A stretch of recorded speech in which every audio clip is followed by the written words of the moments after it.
fixed it. I forgot to turn the amp on. How you guys doing?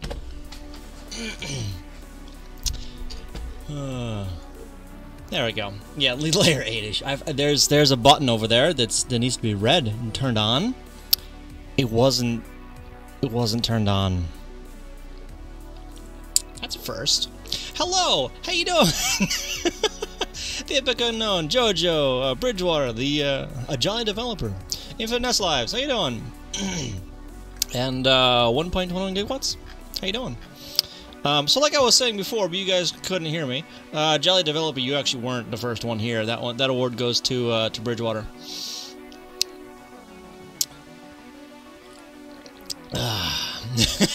Sorry. Anyway, so today, I'm not planning on, getting any game mechanics done at all. No, don't go! I am planning on getting some framework stuff done, though. Some skeleton stuff. Stuff that isn't, specific to a certain game, right? So that means I might get a bare bones title screen in, and I might get the the credits list in as well. Yeah, so I've got some ideas for how I want to handle a few things this time around, and it will be different than the last game by a bit, organizationally, and how I handle the NMI and the frame code and all that stuff. So so with the runner game, like I always had this one point in code that would always run like each frame, right? Excuse me. This right here, like this always happens each frame, right? And then various parts of the code will jump back to this wait loop here. I think this time I'm going to change that up a bit. Instead of having a universal do frame, instead of that, I'm going to have frame handling loops, well, all across the place. So like the title screen will have its own loop, the in-game state will have its own loop, the credit screen will have its own loop. Yeah, and instead of like jumping to a wait frame, this will be instead a function or subroutine that I jump to and that returns once NMI is finished, right? Async and sublate, not quite, but I don't know. This is something I think I want to try out a little bit. If I understand it correctly, it will make certain things a heck of a lot easier. Like no, not that one. Like this transition, this title transition, that slide, in theory, would be a lot easier to write and read, and modify. In this other way, because for each frame here, I had to keep track of like which frame we're on and making sure I change the frame handlers and the NMI handlers and all kinds of nasty stuff. Whereas if I change it a little bit, I change how I handle this the frame code in general. This could be a lot simpler, a lot more straightforward. Just real hard this N64. No time soon, if at all. No. And something else that is related to this that I'm also going to try. We'll see if it's a good idea or not. Is having the real NMI handle, like a proxy NMI handler, where the what's it called? The vector at the end of ROM points to RAM, right? So the last 3 bytes of RAM will point there. And those last 3 bytes will either be one of 2 things, either a jump to an address or an RTI. And yeah, the jump to address, that address would be like the real handler, right? So it would be a jump absolute, but it would run like a jump absolute, but I could use it as if it were a jump relative, right? So if I go back over to my main file over here, I'm using my old code here for reference, and so I can explain some things. So instead of doing it like this, where I jump to a pointer, right, or look up a pointer and jump to there, instead I just have this entire instruction in RAM and modify the immediate value, or the label, right, the address that comes after the jump instruction. So I'm going to try that.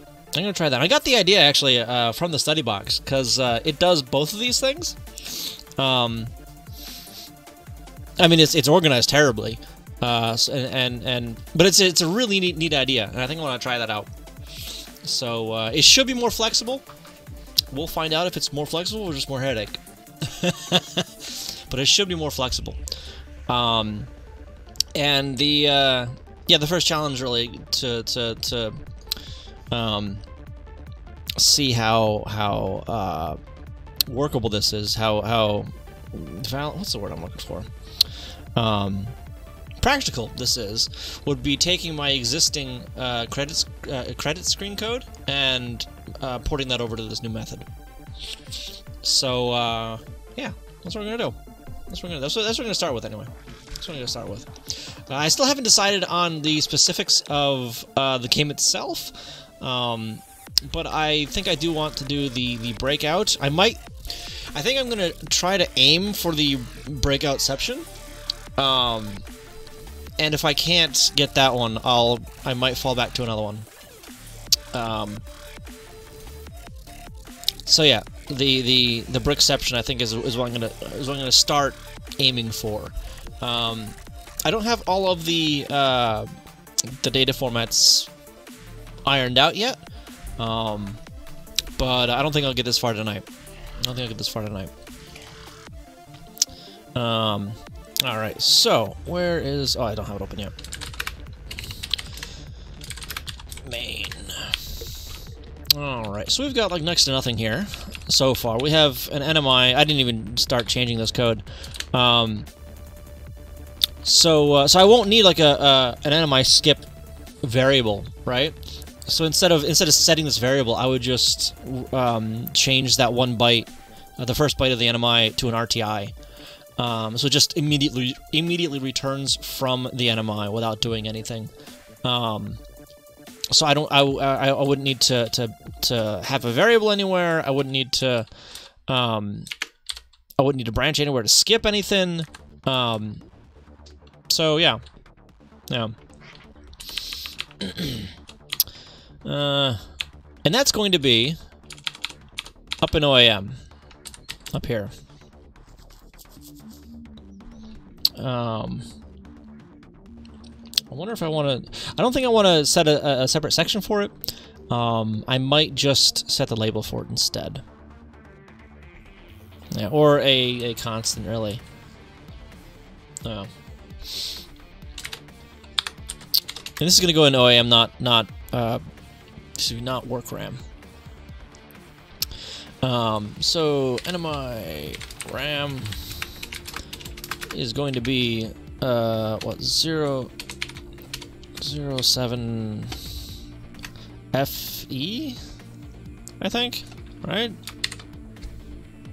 I'll need to open all of it.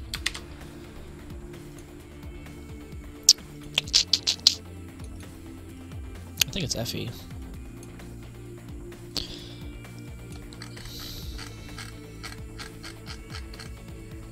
So this will be at the very end of RAM here. FD, I was off by 1. So I need to reserve 3 bytes. The last 2 for an address, and the first one for the instruction, either the RTI or the jump. No, not the sprite table, no. Vile, how you doing? Welcome. I think he's just calling everything after OM just OM. Ah. Good catch, actually. That needs to go there. Good catch. FC? No, D. FD.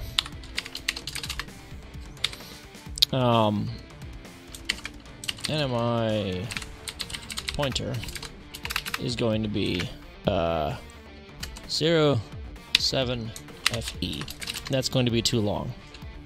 Woody Weasel, how you doing? But no, this actually would be sprites here. There's 256. Let's put that there so I realize it's sprites. Your boo face? I don't have a boo face. I don't know.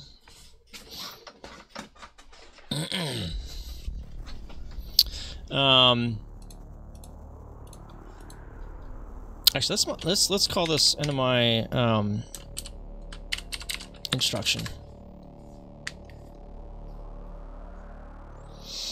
Why using absolutes there instead of declaring this label needs 3 bytes of storage? So I can put them at a specific location instead of having them at the beginning of RAM. I'm putting them at the end of RAM just for, I don't know, so I know where to find them, I guess. I mean, I could just do this, I suppose, and have the same effect. Not exactly the same outcome, because they'll be at the beginning of RAM at that point. Now, if they go to a specific location, you use a new segment, just like with vectors. But I didn't want to use a new segment. I mean, I can, I guess. Let's I just didn't want to break my my config. Denton Burton, how you doing? So when are you a millionaire off this game? You can buy a bust down Rolex. I don't think I'll ever make more than like $1 off this game, but also avoids the the jump page split thing. Right.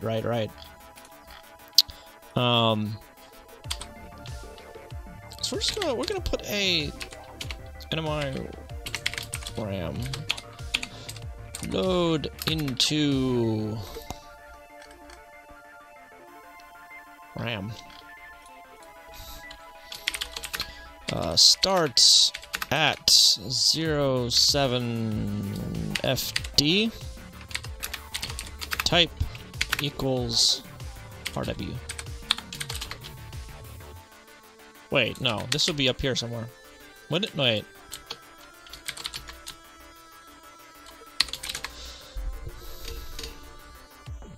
No, type BS, S. Like that.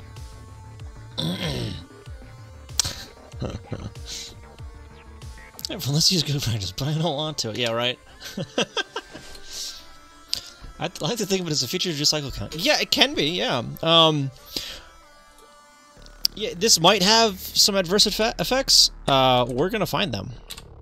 If they exist. So, yeah. I just realized that these aren't lined up. There they go. Now they're all lined up. Alright, so let's just put this dot segment NMI RAM.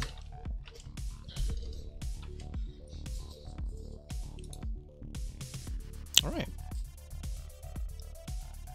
Let's just make sure that this still assembles, yeah?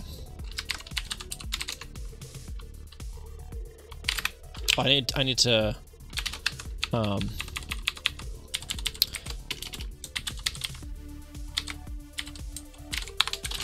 we go. No. Code nest breakout make. Nope. That's not where I expected it to break, actually. The problem is broken yourself. Listen here, you.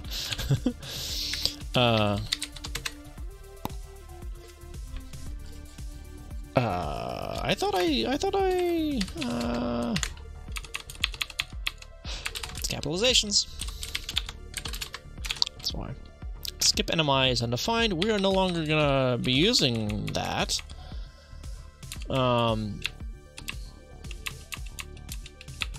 Yeah. So the NMI, that stuff's gone. All going away. What it means is there's so many different ways to do stuff in programming. No matter what you do, someone will still poke at it. Yeah, I mean, you're not wrong. You're right. Alright. So at the very beginning of all this, right after we disable some stuff, or you know what? NMI is disabled, so like it won't actually happen here. In theory, right? I'm gonna put it up here anyway. Loading up. I need the opcode for RTI.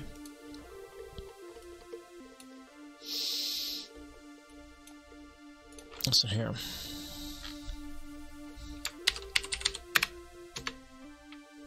$40. Store that into, what did I call it? NMI instruction.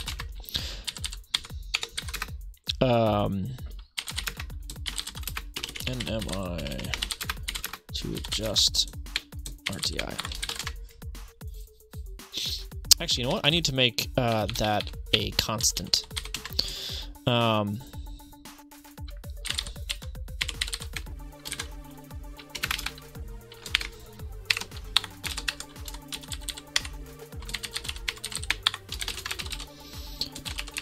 NMI JMP is not going to be 40. That's going to be something else. It's 4C.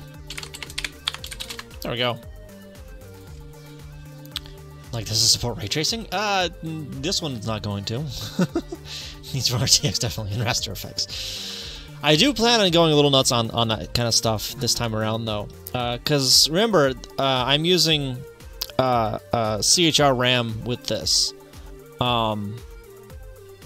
So I might try to do some interesting things. Volumetric clouds? I'm not sure I'm gonna have clouds. But I could. I still haven't really settled on like on a visual theme yet. So I don't know. Maybe we can figure that out tonight too. All right. That worked. Put them in anyway. All right. Oh, you know what? If I want to be able to wait for NMI, I need to have a default, NMI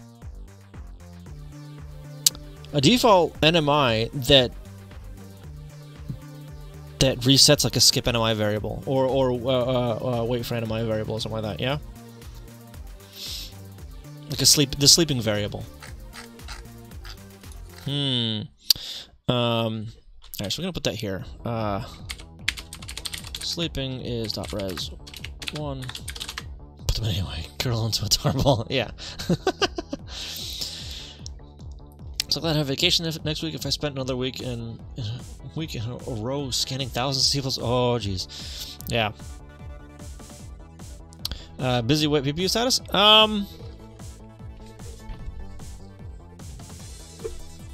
Yeah, that could work actually. Because it'll clear one of the bits on the status, right? Right? Because that's essentially what this does up here. Yeah.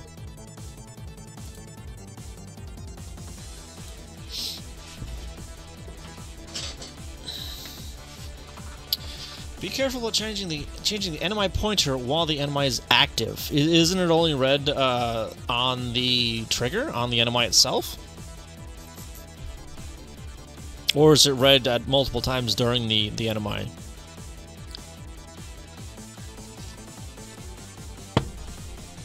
Oh shoot! The Bite Man! How you doing? Welcome, welcome! Thank you for that raid! How you guys doing? Hello! But if the NMI happens halfway through an update... Ah, I see what you're saying. So if a frame takes too long and an NMI happens, don't be updating it then. I'm not gonna worry about that yet, I guess. I'm gonna do the irresponsible thing and not worry about it yet. You're good, that's good to hear. What are you working on today? I'm working on a new NES game. I'm not working on the game itself yet. I am working on the ROM though. I'm working on some probably poor design choices, but we'll find out in like a month or two how poor they are. Yes, and I meant to. I know I've been saying this for like the past week, but I meant to actually release the ROM like last night. But you know what? Let me hang on. Let me just let me do that now. Actually, I'm not gonna like be changing anything else. I don't think. The only thing I'm gonna be changing, I think, would be the README.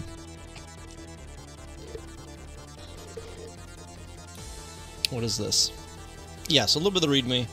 I'm actually gonna revert that. Screw it. I'll revert that. Yeah, so let's just make a tag. Why not? Create a tag here. V1. Create tag.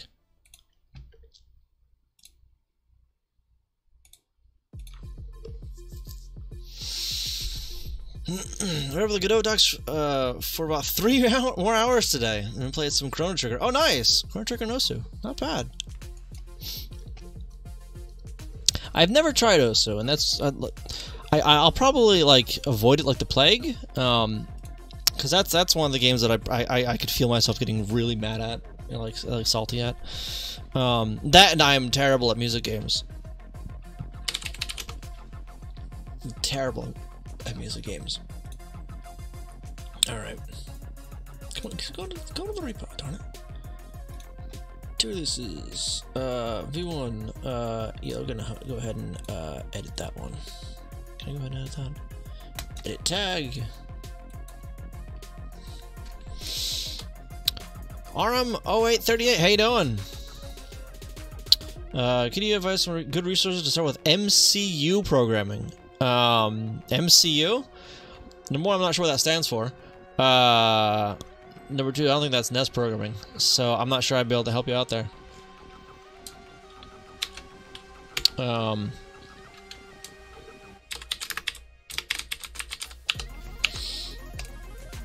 Alright, let's go ahead and drag and drop that. Wait, actually, you know what? Let me go ahead and make sure that it's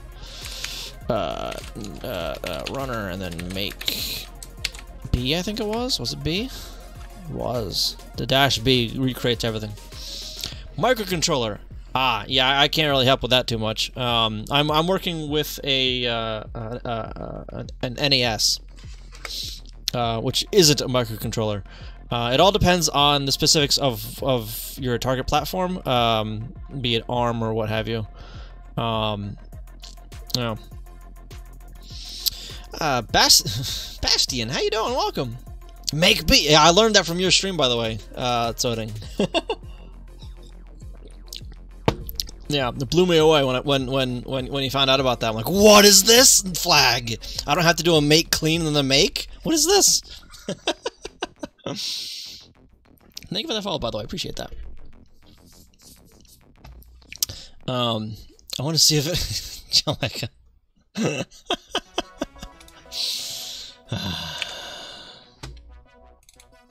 Alright, I'm gonna go ahead and drag and drop this onto the thing.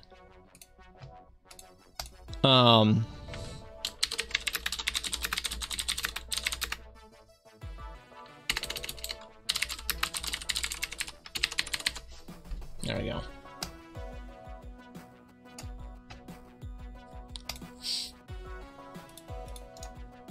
Alright. I'll come back to this, and, like, write something better for that. But yeah, so that's the full ROM that, has the music and everything in it. Useless Pony, how you doing? Welcome, welcome. Programming Linux isn't that much different than MCU programming, honestly. It's only the PPU attachments that make it different from... True, yeah. It still depends on your target platform, though. Like, is it like a 6502 your programming, or is it gonna be ARM, or something else? Because that would determine that would, you know, vary a lot, and you know, raid the kitchen. No worries, no worries. Take your time. Take your time. All right, I'll come back over to here. And I really wish like Windows had like a CD. What is it? The dash? Which is just go back to the last directory you're in. Breakout. Raspberry Pi 4 is out. I saw that. I don't know if I saw the release, but I saw the or some of the specs for it anyway. It looks nice. Looks nice. I don't think I'll be getting one because I still haven't found a use for my current one that I have. Yeah. Oh yeah, that and modern MCUs do support like C. So you can write in C, like in Infinite Nest Lives was saying there. Yeah, like the Arduinos. Those are essentially that. You program those in C. You don't program those in assembly. I mean, you probably could program in assembly, but you don't. All right, where am I going? Over here? No. What was that window that's open? That one. And this one I'm going to close. Not clone. Not clone. No, no, no.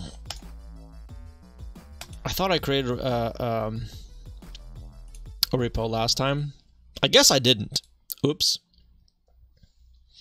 The Arduino IDE is hard. It is. It really is. Yeah, I hate using that thing. Matt Genius, how you doing? Welcome, welcome. 2 4K 60Hz HDMI. Really? I'm curious if it can actually push that, though. Like, if the rest of the hardware can push that. One of the command line tools, then you can use your editor tools. Yeah, so the Arduino IDE does have this, like, reload file on whatever, on change. So you just, like, edit it somewhere else, and then you just compile it in the UI there. Yeah, new project. This is going to be a breakout type game. I'm not sure on the specifics yet. Of the game itself, so I'm working on some other skeleton type stuff before that. But yeah, welcome. If you know anything else about the Java B, but first I want to guarantee perform. Yeah, no worries. That's totally understandable. Breakout clones are always fun. Yeah, so this might be a breakout inception or breakoutception. That's what I'm aiming for. I don't know if I'll reach that goal, but I think that's what I want to initially aim for. And if I can't, if that becomes infeasible, I'll back down to a different different design. One of these other designs, either game A through D, one of those. But this is the one I'm currently going for. Brickception, where you have an overworld main map that you're trying to clear, but whenever you hit one of the blocks in that one, it goes into a smaller secondary world, and the brick on the overworld is only cleared when the entire table on the lower world is cleared, the smaller world. I'm still ironing out the specifics of that and the data formats and all that, but yeah, we'll see. Oh, I know what I need to do. I need to actually start using Git here. Yeah, git ignore start out exe star.chr. What else?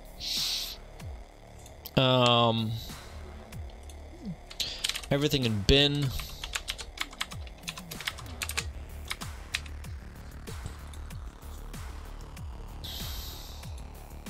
Combine.ch. What is this? That's nothing. Why is this? Why do I have? What is this?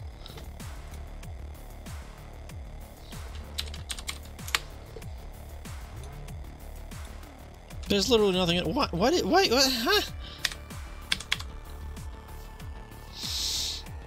It would be interesting that the time when the overworld is not completely stopped, but just slowed down.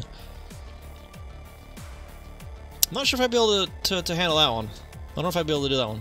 Mr. Bone, how you doing? To break the block from the inside. Will the insides have different maps? Yes, I am planning on supporting different maps for the insides, like one of like 16 different patterns, whatever, right? That's not that number isn't set in stone.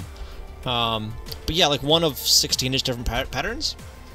So you'd have to clear that map, whatever pattern that is, on the inner play field in order to break the outer play field. As far as running time slower on the outer one, I'm not sure if that will be really possible. We'll see though. I mean, I'm not against trying something like that, but I don't know. Thank you for that follow, by the way. Appreciate that.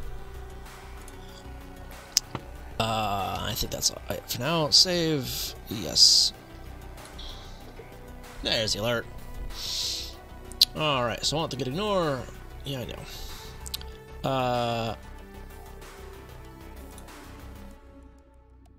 And the notes.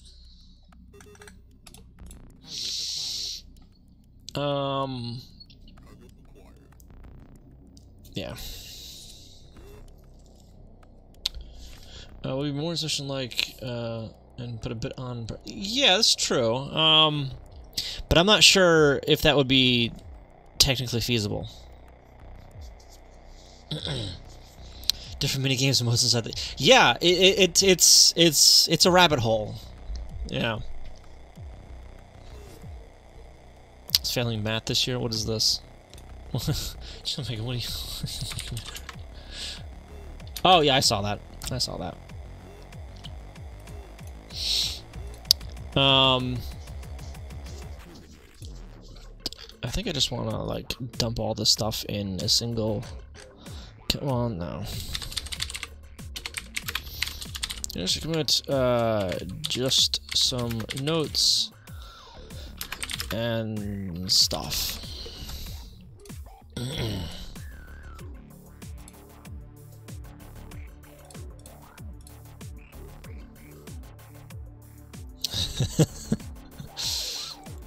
Yeah, Sony can't math. Okay. Stage that and that and that. So these guys are the only ones that are in there now, right now. Yeah. Some bare bones code. This includes a make file and linker configuration for SNROM and MC1 SNROM. If you hit the wrong block, the screen goes dark and you wake up with the sound of force. Ah, you're finally awake! Yes. Hey Trixon, how you doing? Welcome. Calculate it all, but darn, I'm bad at math. Yeah, the marketing department.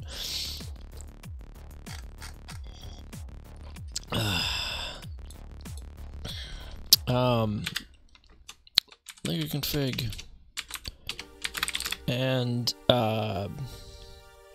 some minimal code in assembly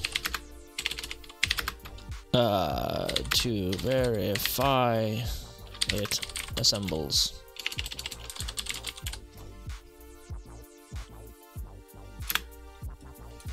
There it goes. Okay. Doing excellent. That's good to hear. Closer closer we are to Friday, the better it gets. I agree. I agree. Okay.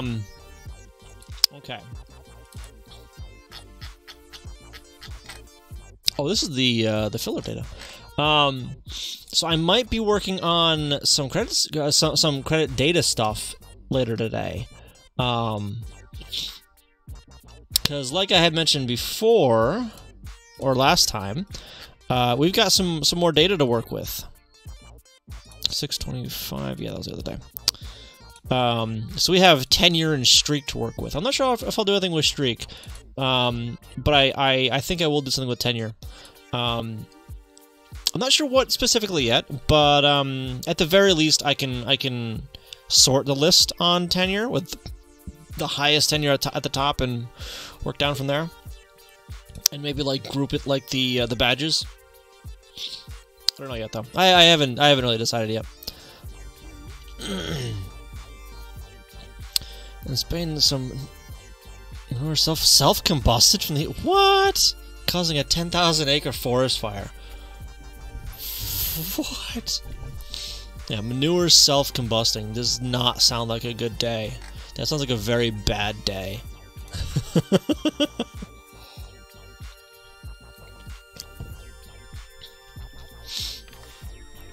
I remember reading that last level of Arkanoid as a kid. So tense, wasn't even that hard. Oh right, waiting for a V-blank. So this is just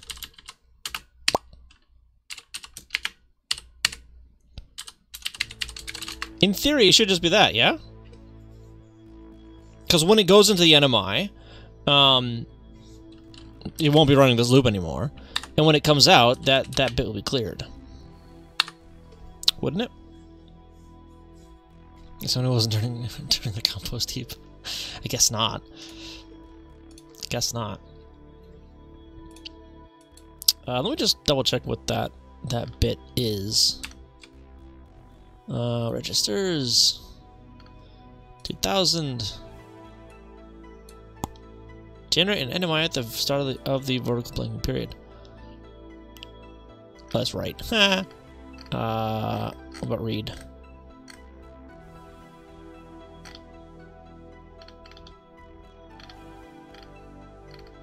There's not.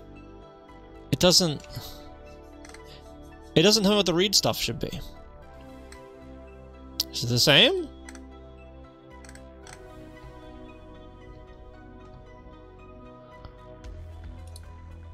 Yeah, 2000. Right. Okay.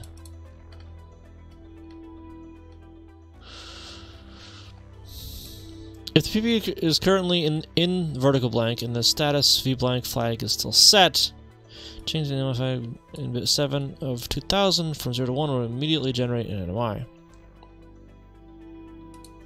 This can result in graphical errors, most likely a misplaced scroll if the NMI routine is actually too late in the blanking period to finish on time. To avoid this problem, it is prudent to read 2002 immediately before writing to 2000 to clear the v-blank flag.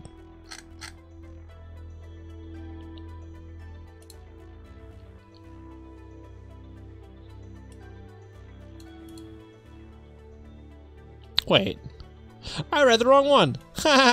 Okay, I can read, I swear.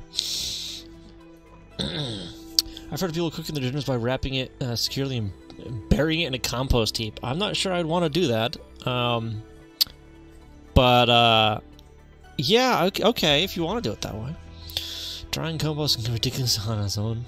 The heat would probably, yeah, probably, or some dumb with a lit cigarette on it. That is plausible, I think.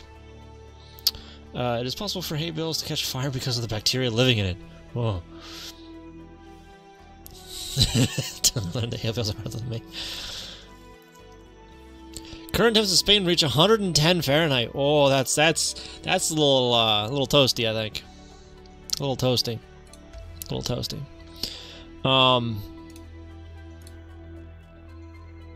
Alright, so yeah, so even if, like, the NMI runs all along, this bit will immediately be cleared. Well, the bit will be cleared once we check it again.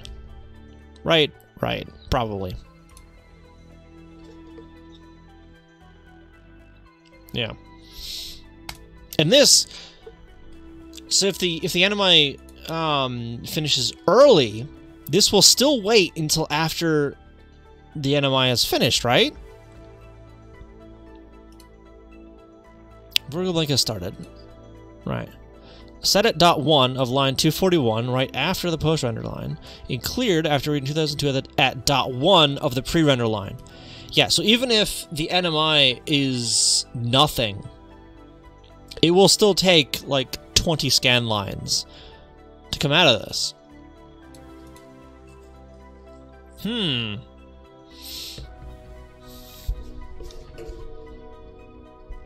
I mean, that would synchronize to the top of the frame, I guess. But I'm not sure if that's necessary. I'm not sure I want to do it that way. I might just have it set the what's it? The the sleeping bite. Well, we'll see. I'll keep it like this for now. Yeah. Maybe change this to use a sleeping status. Yeah. Or flag.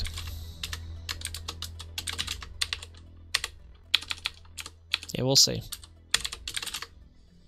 Try, analyze, optimize, repeat. Yeah.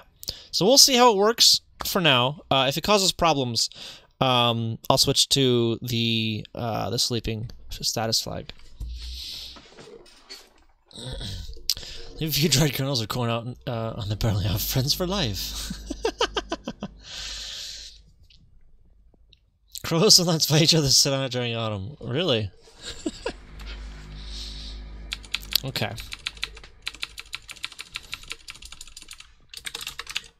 So let's make sure that this still assembles. And let's make sure that it doesn't crash the CPU. I haven't even opened it up once yet, have I? Breakout. Bin. It did. It broke the CPU. Okay. All right. Well, it got the reset vector, so that's cool. Is the NMI vector set correctly? Yes, it is. Okay. NMI is set correctly. So why does it break? This part shouldn't break at all. Yeah, okay. Yeah, I cleared all RAM. That's all sprites. Cool. There we go. Here's the NMI stuff.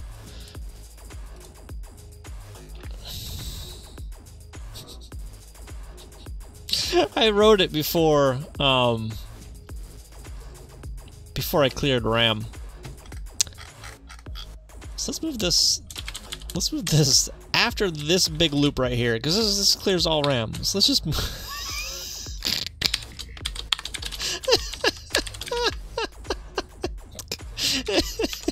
Whoops. Let's try that again. Yeah. That might be why it broke. Nope, that's not why it broke. Okay, let's. I keep hitting buttons that don't do things. Okay. Oh,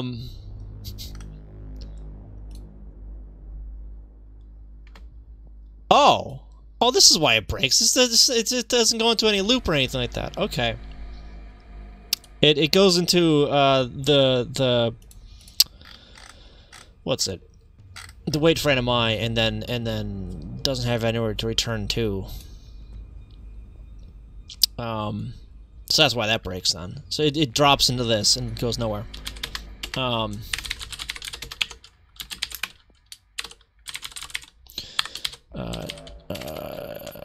JSR, wait for NMI. So this is just going to be the standard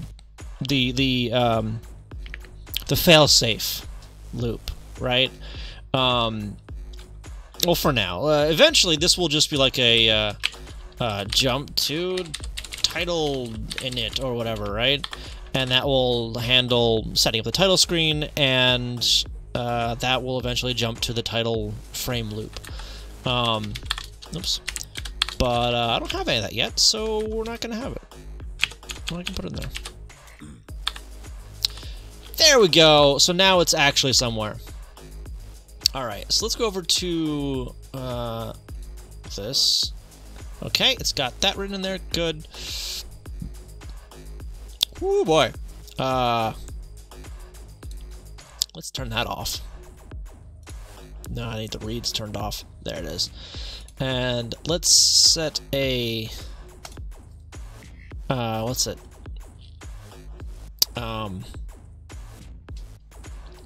Yeah, a breakpoint thing. Marked breakpoint. There it is. So you can see that, as well as can I show this code? I want to show it. Well,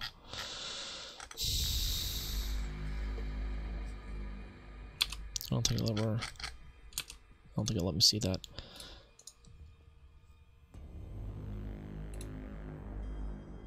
Why is it returning way over here? Hang on, hold up. The wayfinder, am I there? RTS.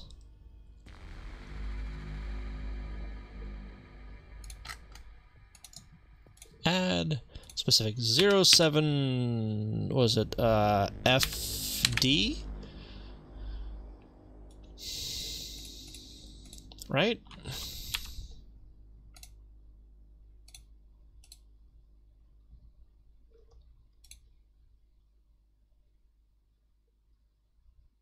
Did I not enable NMI? I didn't enable NMI.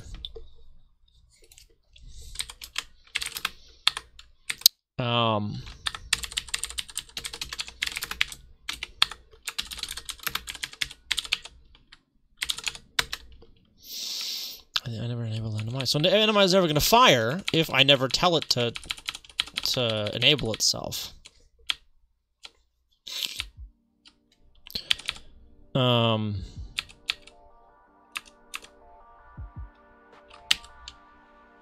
Not sure what that is.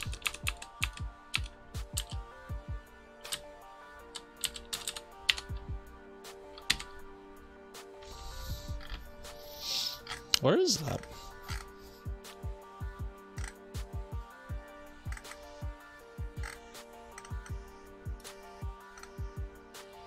It says writing to 2000, yeah?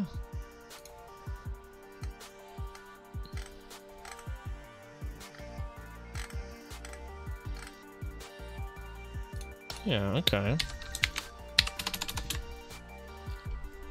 Cockatiels are smart too, yeah.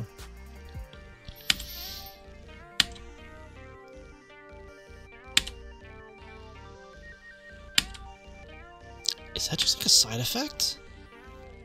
Or when I write the palettes, it turns on NMI?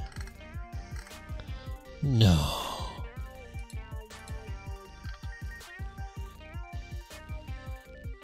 No, that can't be. The unit title turns it on. That's where that goes. It turns on there. Jeez.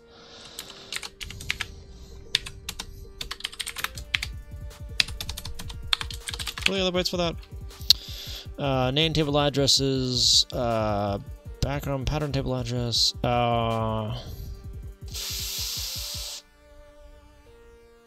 sprite mode and all that stuff.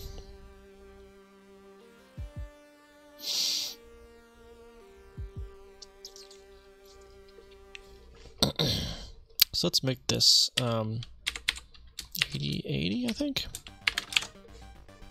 So that sets NMI on and selects sprite table or address hex 1000 for the sprite pattern table and uses the first one for the background. Yeah, and everything else it sets as the default. What doesn't sound right?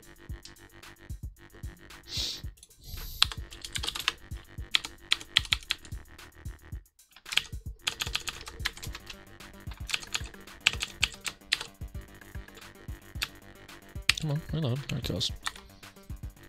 There we go. Now the NMI happens. That's cool. And let's have a... Whoa! Huh?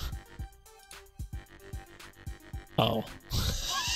It moved it. It moved the breakpoint, that's why. Okay.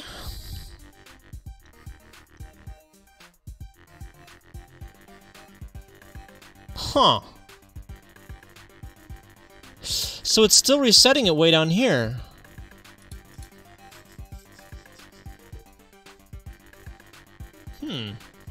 Flipcoder, how you doing? This is the emulator Messen that has built-in debugger. If you do exclamation point tools, you can see all the tools I use. Why are you using assembly instead of regular engines? First off, welcome. How you doing? Abdumu? How you doing? I don't know how to pronounce your name. I'm using assembly because I'm writing on the NES. I'm making stuff for the Nintendo Entertainment System. You can write C for the NES, but it goes against my reasons for learning assembly in the first place for it, which is reverse engineering other NES games. That is fun. I do plan on making a video on specifically answering that question and going into more detail for that, but I'll get to it one of these days. When you were asking if writing to sprites just turn on NMI, that is something. Oh, no, writing palettes or something. Where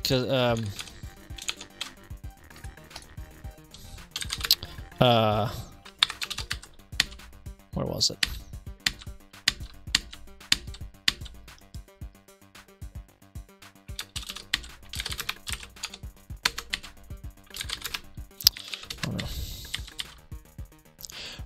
Writing palettes right here, because this updates the PPU control just to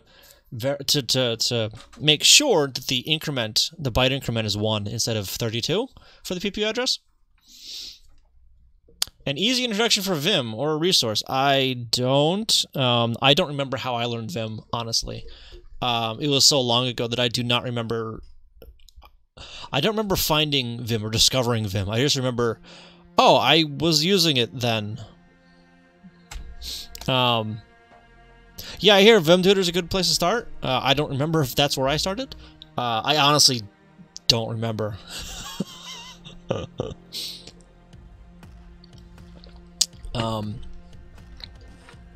I don't know when I started using it. You don't find Vim. Vim finds you. Apparently! No, apparently. But yeah, so in general though, the help files for Vim are very, very good, and it's got a lot of stuff in there. Like I use this to figure out how to do the syntax highlighting. So you notice, I mean, yeah, you're not wrong. K6L2, have I said IDA yet today? I don't think I have. Hello. Yeah, Vim, I really enjoy Vim. I'm probably doing a Linux hibernation cycle, yes, I want that. You can suggest it, but I'm not going to listen, Bridgewater. Here's the introduction for Vim. Once thy enters Vim, thy shan't leaveth it. I still find it funny, by the way. Like, so Control-C is the standard, like, abort whatever you're doing in Linux, right? So you just, like, Control-C to try and get out of Vim in panic, and Vim goes, no, you don't want that. Type this instead to get out of Vim. Yusuf Pony, how you doing? Welcome. Vimium or some other Vim-like browser extension. You learn soon enough, yeah. That's too late for me. And more for other people, yeah, okay. Oh. Alright. So this works. This works. It doesn't behave like I thought it would, though, with the weight. I thought the weight would trigger up here. Right? So if I look back at the read for the status bit, right? Vertical blank has started. 0 is not in ViewBlank. right? One is in VBlank. So we're branching on... I want to branch on minus, don't I? Hang on.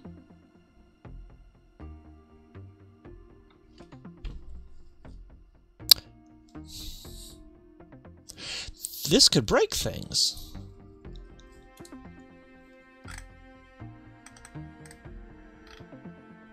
I need to do it two ways. I need to first check that we're not in NMI. And then when we're in NMI, I need to wait until we're out of it. Or something. Because if I just check this one here... If I just check this one...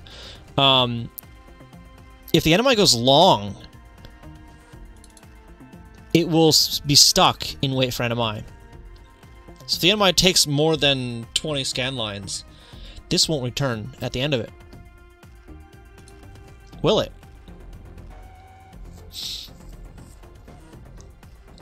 It's weird at first, put on the hockey picture. Yeah, I don't think I did that. I don't think. I might have. I don't remember doing it. At any rate, those don't actually match up to what I'm doing.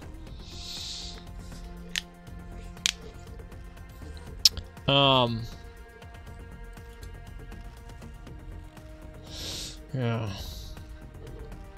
Hayes! Holy crap, how you doing? Akamaffin, how you doing? Welcome, welcome, welcome. What are you playing today, Hayes? I'm working on a new game, and I'm making some terrible design choices that I'll have to live with for 6 months. How you guys doing? How was stream? Yes, this one is gonna...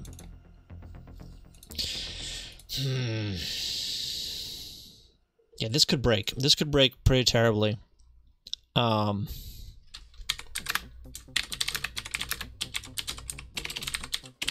If NMI goes long. Oops.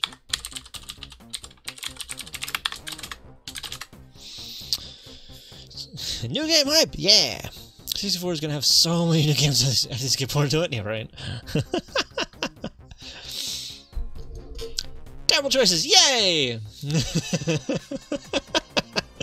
Yeah, I'm just like, I'm not even gonna sugarcoat it. I know I'm gonna be making some terrible choices that I'm gonna have to live with for a while. I'm gonna try not to make them terrible, but it's inevitable. It's gonna happen. Left it on for a week while it's on a... Whoops! Oh, on purpose? To get a position on level 5 of Last Ninja 2 saved.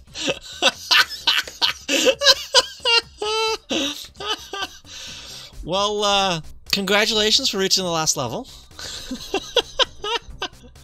I remember doing that, doing something similar on the NES. In fact, on this specific NES. I think it was even for, oh shoot, it was either Super Mario 3 or Duck Hunt. It was one of those two, because I wanted to like keep a score. So I just like paused it and left it on overnight or something like that. Not for a week, but yeah, that was a long while ago. That was a long while ago. Wait, so not so great choices for my bootstrap. I also have to live with it. Yeah.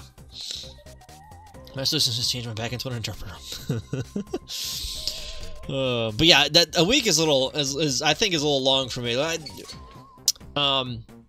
Yeah, I'm usually less comfortable with that kind of thing, you know. Like my setup here, this desktop that I'm using to stream, I like never turn this thing off. I restart it sometimes, but like if I'm going on a long trip somewhere. For instance, when I left for Japan, those two times, I actually turned this thing off because I didn't want this on. And this is like newer hardware, right? So I don't think I would want to do that with older hardware. Actually, yeah, you're using what's it? The Ultimate Commodore 64, right? So that's actually new hardware. Yes, the music is by Matt Gray, who has a new song out today. To play it. Nice! Matt Gray. That name sounds familiar. Guess he's in the Ultimate, yeah. Leave the computer on and stream on it remotely. I mean, technically that would be possible, but I don't think that's a good idea. The game could be slow with choices even longer. Yeah, right. People are still finding bugs in, like Zelda, the like Ocarina of Time and Super Mario World and all that. Welcome to my show. I'm in Japan, but streaming from home. All right. Michael has a really solid SoundCloud and is on Spotify with remixes and a bunch of other old tracks. Yes, that name sounds really familiar. Did he do anything with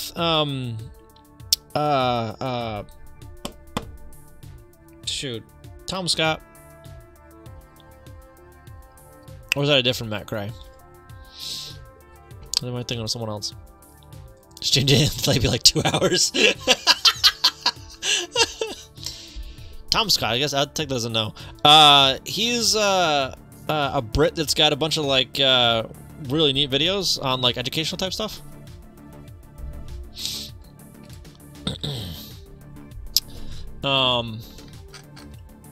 Alright, so let's go ahead and commit this. Let's go ahead and commit this, and then I will add in the credit stuff.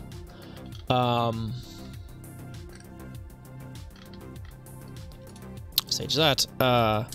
Set up the initial NMI. This is just an RTI for now, and a forever loop.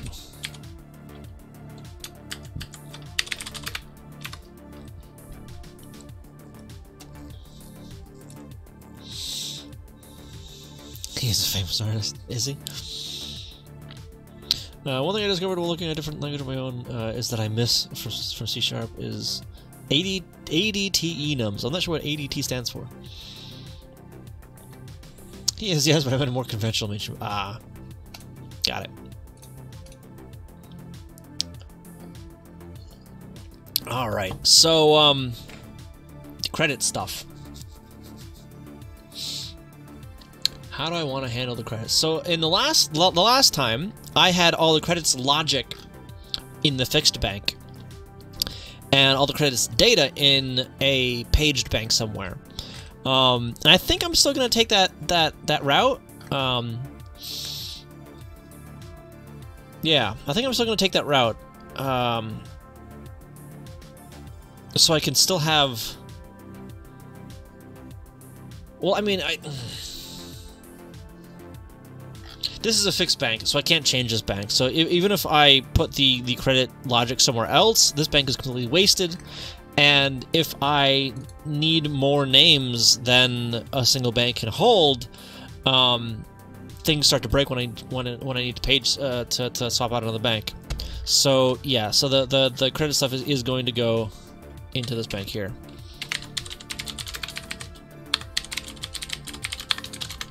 So I also need the credits server page? Yeah, if you jump down on Discord, have a look at it later. What was it? Credits 0? No. RAM? What did I call that? RAM. I might actually split that into... Well, what is in that, actually? Hang on.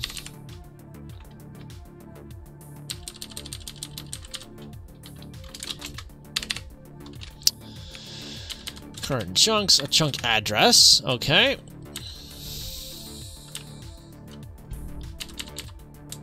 Bunch of other variables, another address. Some constants. Okay. I'm going to change this up a bit.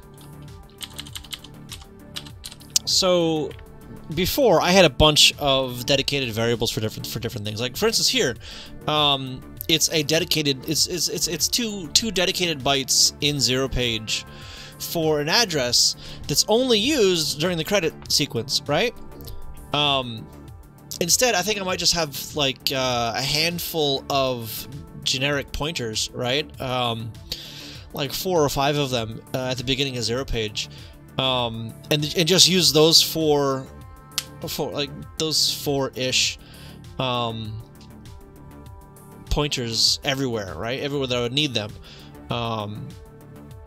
So I don't think I'll run into issue with that, because like each section of code will only expect one thing, right? Yeah, it should be fine, I think. So let's, yeah.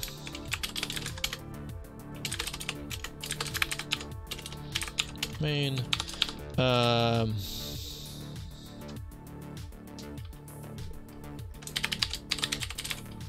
temp pointer 0. There's 2. Herb.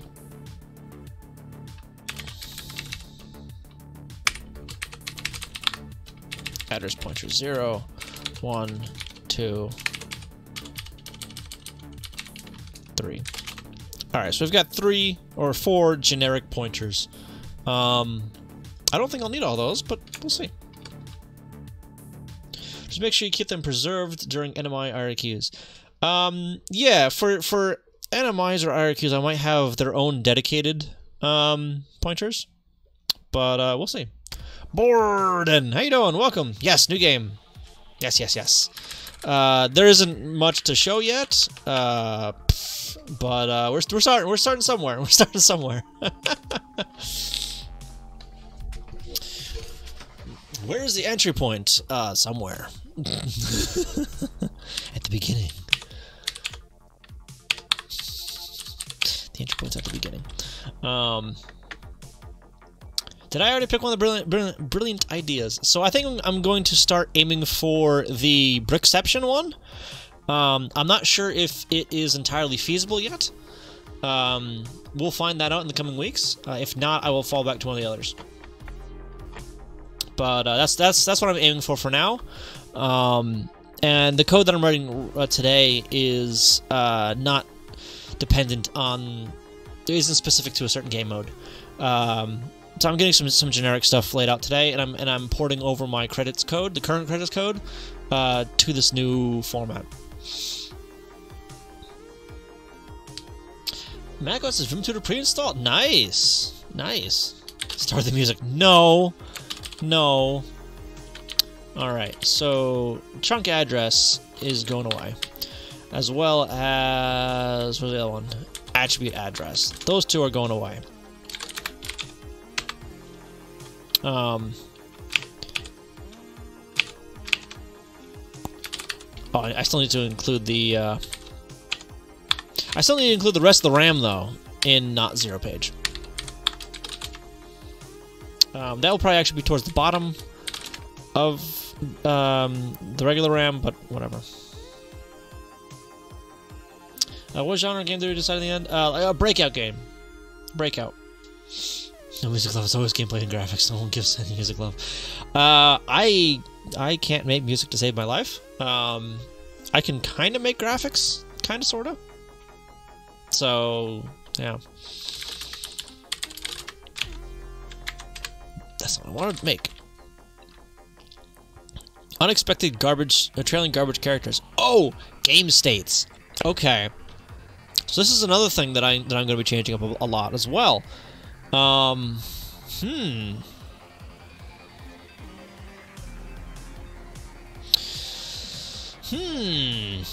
So I won't have explicit like a list of game states, really. I just be jumping to different code.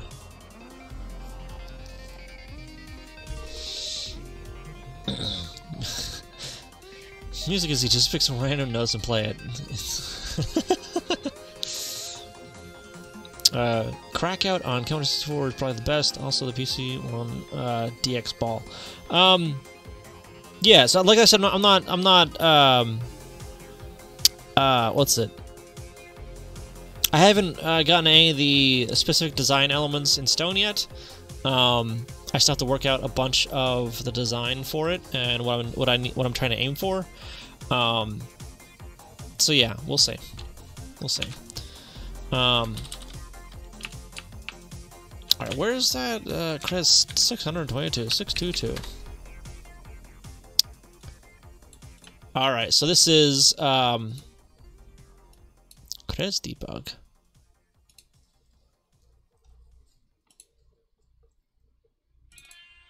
So finally Chris dev make file. What? What is this? I remember adding it, but I don't remember what it was.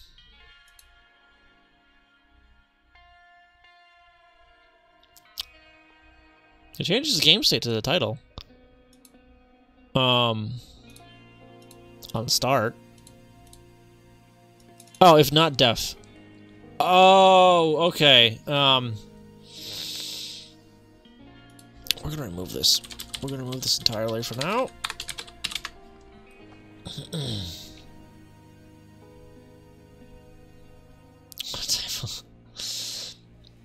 Or just some random noise and claiming you're the hottest new trend in noise music. Yeah, I don't know about that. Alright. There we go. That's what I was expecting. This is what I was expecting. So I got some temp addresses. Tile buffer. Oh, right. So this is buffer stuff that I need to put in. Okay. Palette rem undefined. Frame odd undefined. Weight frame undefined. Wait, sprites undefined. And my finish undefined. Here we go. All right. Why are these being set up? Oh, right, because it changes the orientation. Right. All right. Well, you have a good evening, Bastian. Bastian. Thank you for stopping by. I appreciate it. Hope to see you again. I don't know if this only has FDES procedures. It's more of well, not more of. It is assembler preprocessor stuff. So it's not assembly. It's conditionally assembled into the ROM. So depending on if, for instance, if this symbol is defined, CRDebug, if that is defined, then this stuff never makes it into the output binary.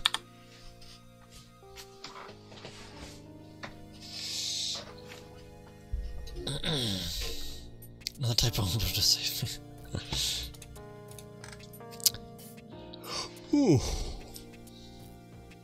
Alright, where is the first of this stuff? So we're gonna start with temp address undefined.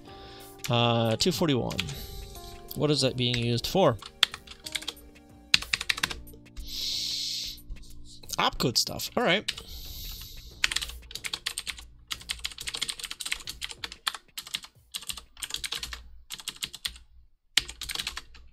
I'll jump to it.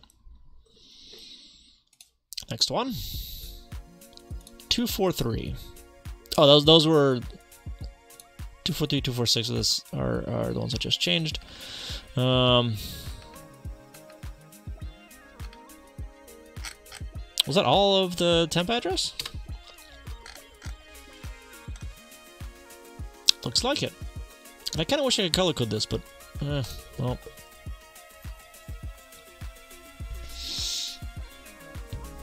It's the same as the CFDF. Yeah.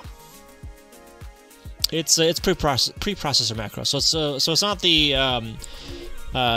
the assembly language doing that. It's the compiler itself, the assembler itself. Yeah. Is that a feature of the original tool chain? It's a modern tool chain. This is actually still being developed, actively developed. So this is the CC65 tool chain, which is mainly a C compiler to 6502 or 68. Whatever the process in S is, I keep forgetting the numbers for it. But it includes a assembler and as well as a linker and all that. Exxon Hess, how you doing? The tools for doing things back in the 80s must have been terrible. Yeah, I don't think they were not as good as what I have here. Just going on the debugger alone, like they didn't have anything even close to this. Yeah. One of these days I might try, if I can get some hardware stuff working, I might try doing things the old way. But that would require me getting my hands on some old computer type stuff. Yeah, instead of just like borrowing my friend's TRS-80. It was V, compiler, assembler, and linker. Those things didn't necessarily exist back then. Well, V might have, but not on the computers that they would have been using. Possibly lots of scripts, yeah. So yeah, they probably would have used either DOS if it was around early enough, or like the Apple II or the Commodore or some of the other early computers. TRS-80 maybe. But there's a very good chance that that a lot of their tools were made in-house. Punch cards, yeah, I don't think so. But yeah, they did a lot of stuff on pencil and paper. Not necessarily pen, but pencil, because you can erase pencil, right? And a friend's computer, yeah. Possibly sound like a PDP-11. Possibly, but yeah, I'm not sure if the smaller shops would have had a PDP-11, because that's more expensive than like an Apple II.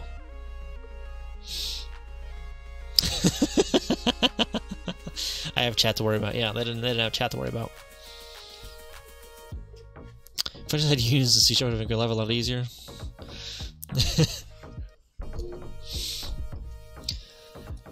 Alright, pilot RAM, I'll come back to that. Weight frame undefined. I need to rework how the frame stuff works. Are there any more pointers? There it is. Attribute address. Attribute and the chunk address stuff. Okay. So this guy here is only used for that pointer. I need to keep the attribute and the chunk addresses across frames, and this is updated every however many frames, so I cannot reuse this one. So I will use pointer 1 and 2. Let's use pointer 1 and 2.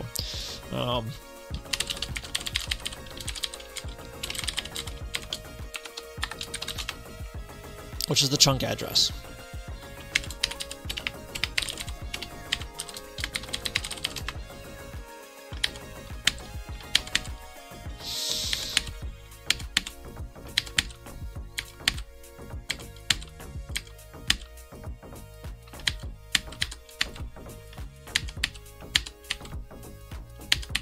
Yeah.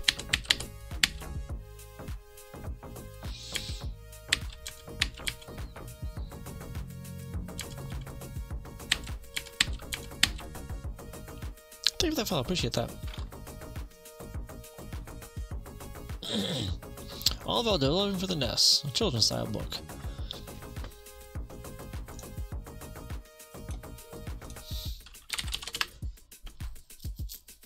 In Japanese. Beautiful. So this is technically for the Famicom, not the NES. Oops. Wait. I've already got like a zoom level on this. Have I opened this up already? His pictures are pretty cool though.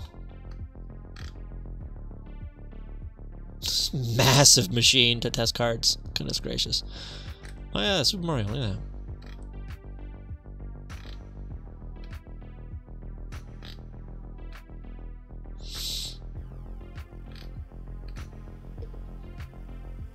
Actually, page 2. Well, oops. Ralph, how you doing? All I can send is the word PHP.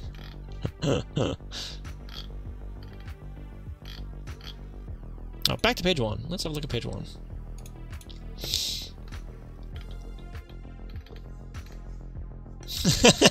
I like that. Little pillow there for that. White FDS dev disc. Ooh. Game Boy EEPROM cart. Ooh. Famicom EEPROM cart. Ooh. Yeah, so he's probably like writing out his code there. Wow, he is young. Holy crap.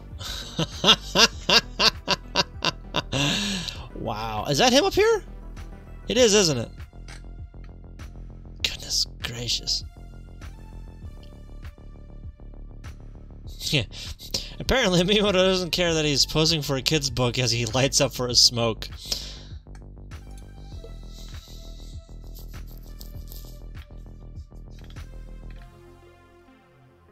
Yeah.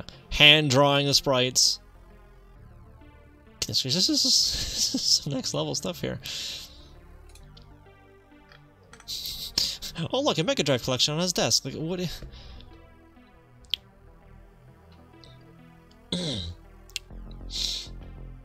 I can barely make out those characters. That's my font though. Sugoi. Yeah, Sugoi. Took me a while to figure out what the middle one was, because like it doesn't make it very easy to read in this font, you know?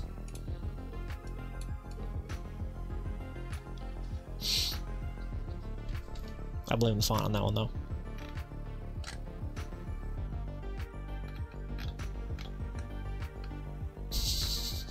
Little board for this thing. Teeny tiny board. Oh, what is this? EEPROM writer. A massive computer back there. Alright. Goodness gracious. There we go. HP 64K mainframe computers. What is this? So these guys used mainframe stuff. Alright. Freaking...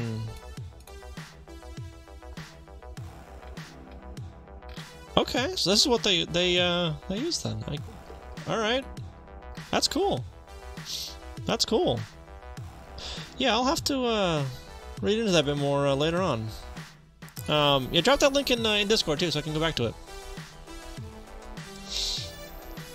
Let's see. If you don't match your PHPs and PLPs, you end up at StackOverflow.com. But that Stack Overflow didn't exist back then. Japanese proverb? Yeah. Was that a Koji Kondo? I'm not sure.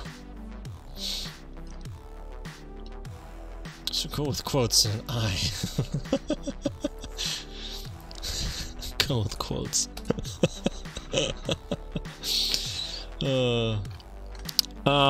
Where was I? Changing out some of these things, right? Let's see which ones I'm at. The address stuff. Chunk address.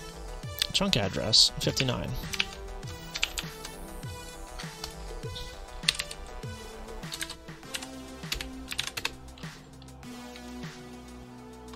I didn't save.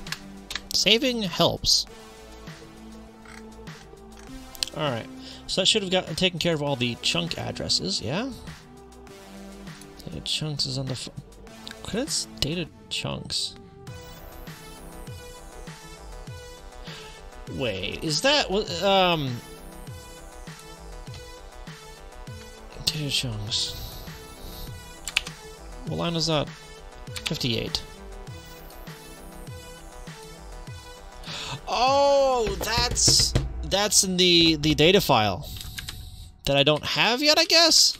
Oh, you can't really see over here. Credits data. Yeah, I didn't include it. That's why. Okay. We're gonna put this in page 13. Yeah.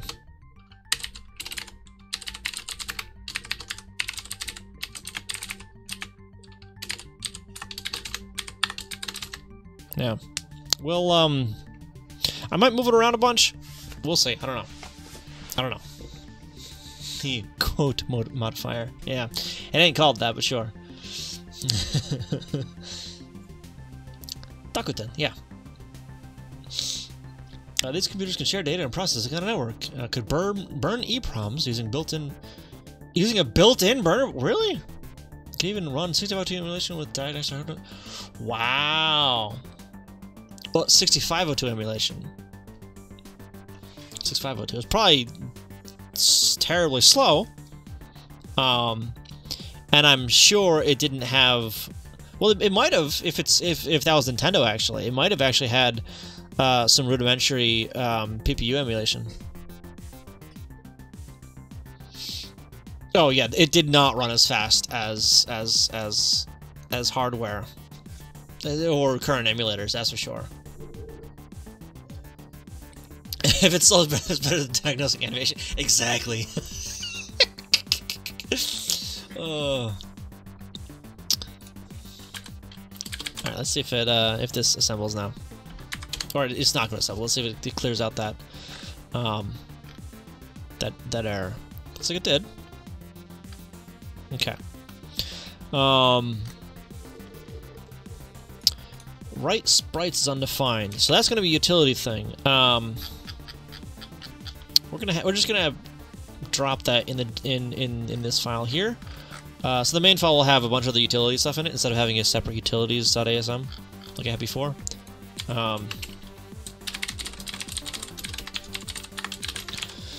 That'll go there for now.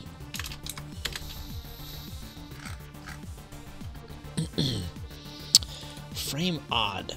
I used that for some timing, didn't I? I think I used that for some timing. 590.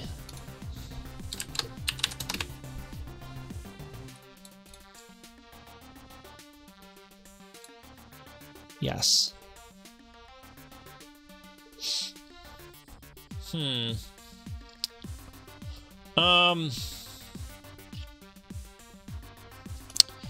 mean, I'll just make that like its own thing in the credits.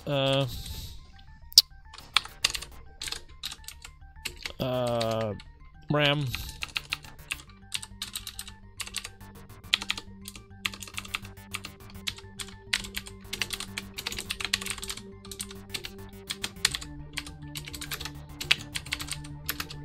There is one.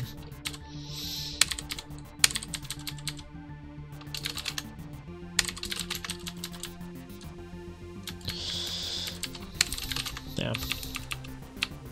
And I don't need the name count either. Wait, hang on, what? Scroll speed. What is this?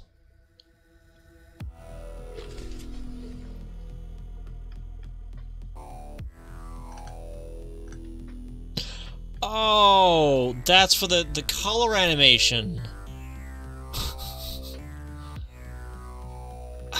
I mean, alright.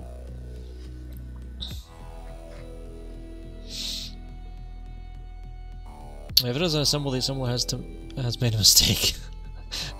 I mean, to be fair, I knew it was gonna break because I'm changing how a bunch of this stuff works, and I'm leaving out a bunch of things that it expects.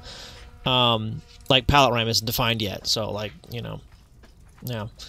I'm not even sure if I wanna do it this way this time around. You know, like I don't know if I want to have a dedicated spot in RAM for the palettes. Or for the current palette or whatever. Because I might just like write the palettes once when I need them. Or need them to change or whatever. And not worry about it after that. And things like with the cycling palettes, I can just use a single byte of RAM and then update that stuff during the NMI or whatever, you know? You know what? Where's the NMI code here? Credits init. Credits NMI. This here. Right, buffer.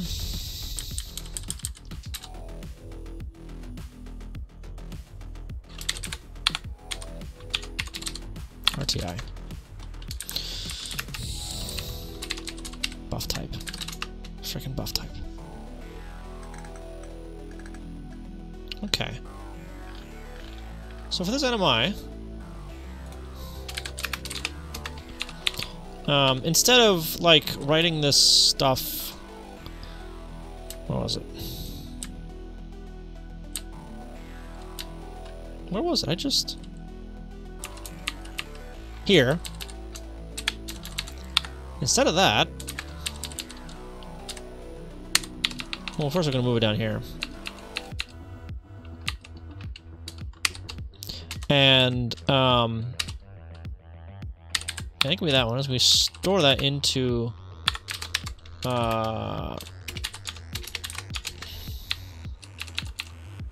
NMI instruction? No, NMI... Not jump. Or that. NMI pointer.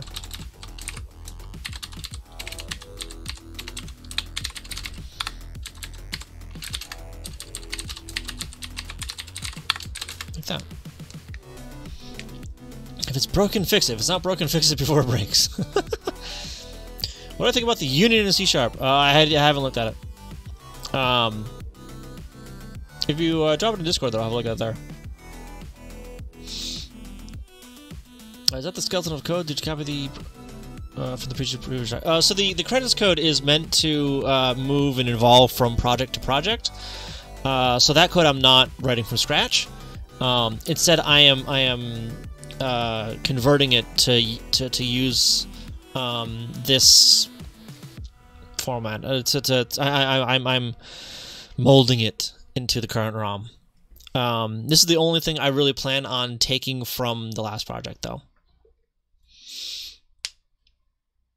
Oh no!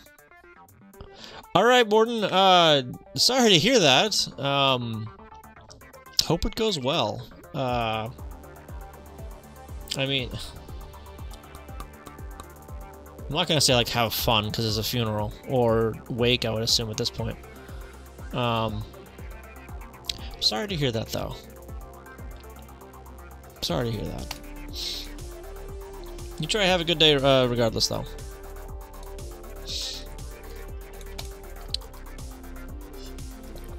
Welcome back! Fix my internet connection. That's always good. That's always good. But welcome back. Alright, so yeah, so this drops the pointer to the credits NMI. I pointer to the credits NMI in RAM. But I also need, hang on, I need to load up the NMI JMP and store that into the NMI instruction. And I'm going to go here, write that QA, because the buffer screwed up for whatever reason and stopped indenting things. Because of course it did.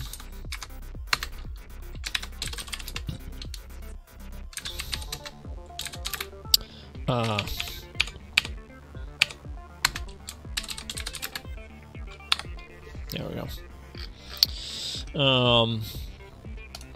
Actually, I don't really need that one open right now. And let's see, the frame pointer. This is going to be a little bit different.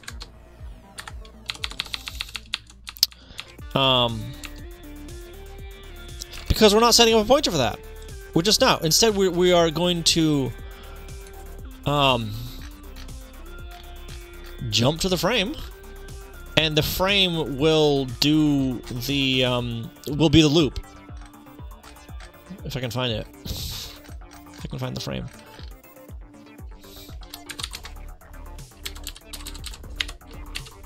There it is. JSR to slow chunk. Wait frame. Okay, so we're not going to wait frame. Go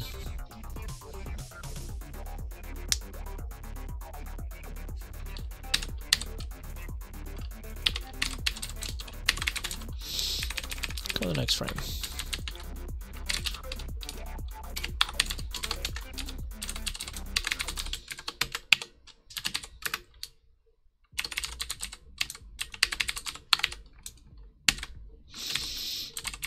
JSR to wait for NMI.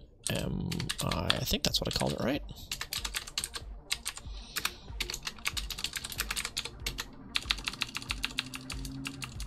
Right? Maybe. Wait for NMI, yes. Alright, so this is going to wait for NMI, and then once NMI finishes, it's going to do the frame again. Watch part of the Banjo-Kazooie run. Yeah, no worries. No worries, Jamaica. Is that what they're doing now? The Banjo-Kazooie? Almost. It's almost doing it. They're almost doing it. Oh, and then there's Mario Kart Double Dash. In a half an hour. A half an hour run, rather.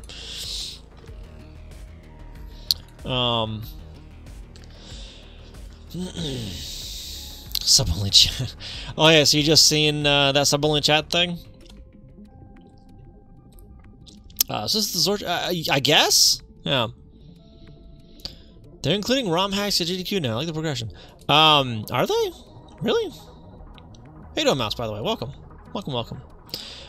Yeah, so, Hayes, I did see that sub-only chat thing. It's interesting. It's actually really interesting, because for affiliates that are, you know, looking at the path to partner thing, sub-only streams don't hurt that. They don't touch your average for the sub-only streams, which is interesting. Code reviews equals new game each month. I mean, yeah, but that's not really the goal here. So I mean, if I were to ever use sub-only chat, it wouldn't, or not chat, streams rather. Sub-only streams. That. They'll touch your average because no one will watch. No. No, specifically the sub-only streams do not touch your average, period. They don't touch your average when it comes to the path to partner stuff. Regardless of how many people are actually watching, it doesn't touch your average. Only if you're doing the sub-only stream. Which means, if I wanted to do an extra day of, like, some BS gaming thing or whatever, that I wouldn't get nearly as many views on, I could do a sub-only stream and not have it touch my my average for the path to partner. We're doing Super Poo World 2 and Super Mario World as yeah, I've seen the randomizers. I've seen them do the randomizers, I think. Or yeah, I think I've seen them do randomizers at GDQ before. But yeah, the goal is quality, not shovelware. Exactly. Exactly. But yeah, they have done some ROM hack stuff for the TASes. I'd rather be able to chat to viewers than become partner. I mean, yeah, but I would like to be able to do this full time, right? And I'm kind of shooting for that, right? And I think step one in that would be becoming partner. Because at that point I'd be able to negotiate better rates for payout, for subs. Yeah. That is true. That is very true. I know. And Twitch wouldn't be my only source of income at that point. I would have other avenues of income. But it's something I've thought about a bunch. But I mean, I still have a job, so I haven't taken the jump or anything like that. You know? Oops, that's not what I wanted. I want to alt-tab to this over here.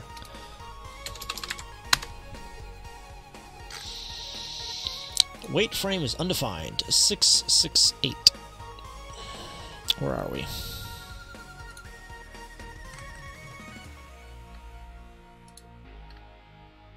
Didn't I just do this? No. I didn't finish it.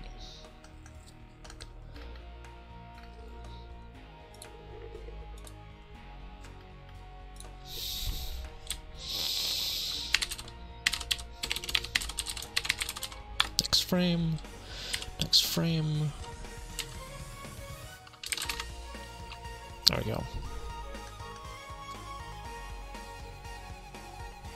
Okay.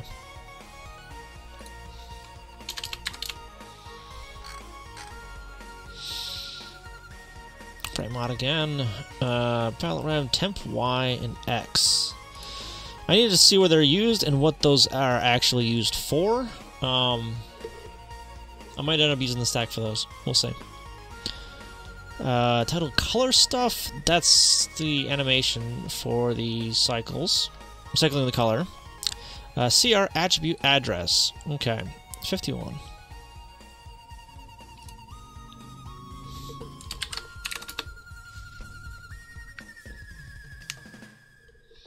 Yeah, it'd be great to give up a day job. I don't think I'll ever get there anytime soon, but I don't know. It's something that I'd like to be able to do, you know?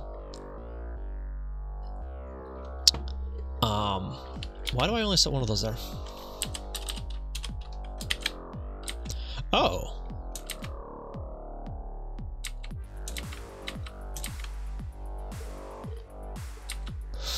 I mean, okay, I guess. That would be right, but...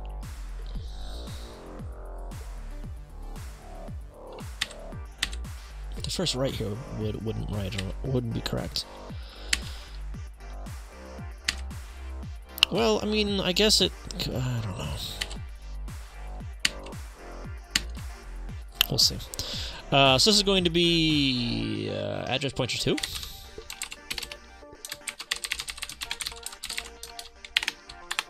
For the third pointer.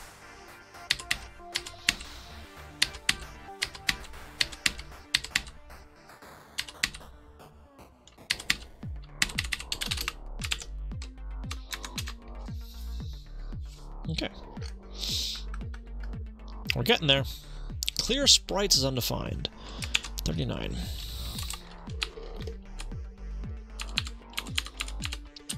Clear sprites. Let's just, instead of that, let's just,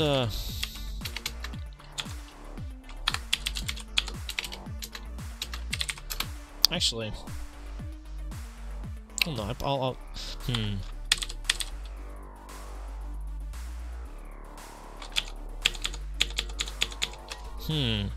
let's move the sprites to the bottom of the screen instead of setting everything to 0. Yeah? Yeah. Because I'm not sure what I will be using for the pattern tables and all that. So just to be safe, I'll just move them all out of the way off the bottom, so I don't have to worry about a bunch of stuff. Okay, Deja can quit it, it's true.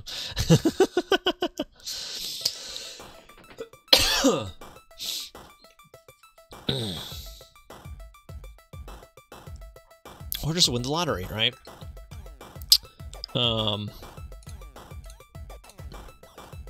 Not registers, I want... what was I looking for? OAM sprites. By scanline, it was subtract one of the sprites. Hide a sprite by writing any values in the EF or the FF range here. Sprites are never displayed on the first line of the picture, and it is impossible to place a sprite partially off the top of the screen. Right. So let's just load up FF then.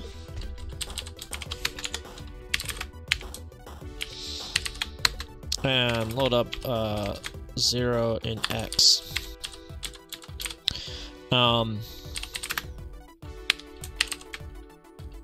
Store A in sprites at X.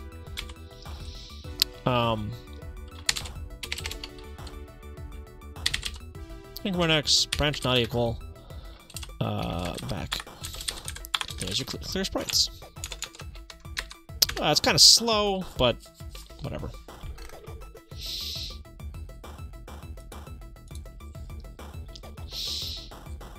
Tile buffer, I'll have to take care of those eventually. Temp X and temp Y. Let's have a look at those. No, do frame pointers undefined. 25. Thought I removed that. I undid it so I could find the stuff. Did I save? I don't think I saved. I did, okay. Alright. We're getting there. We're getting there. We're trimming it down a little bit. Clear attribute table 0 and... oh. I might copy that code in as well. Because that was more generic code for clearing the attribute table and filling the name table with a certain value. Okay, oh no! Sorry to hear about that, Mr. Bone. Yeah, get well soon. MC1 pattern 1 undefined, MC1 page 1 undefined, MC1 setup horizontal undefined. Right. Let's go to 11.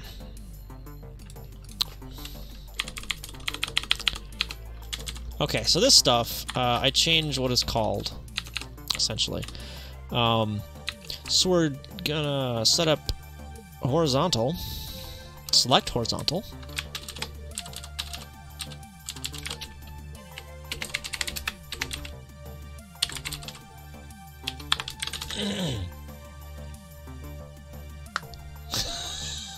No taxes.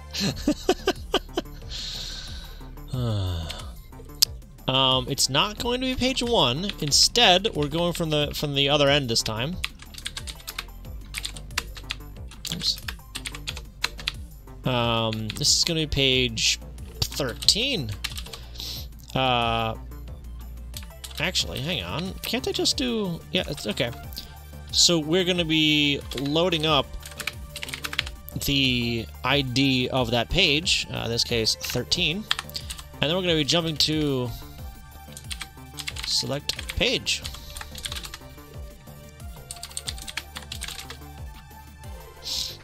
There we go.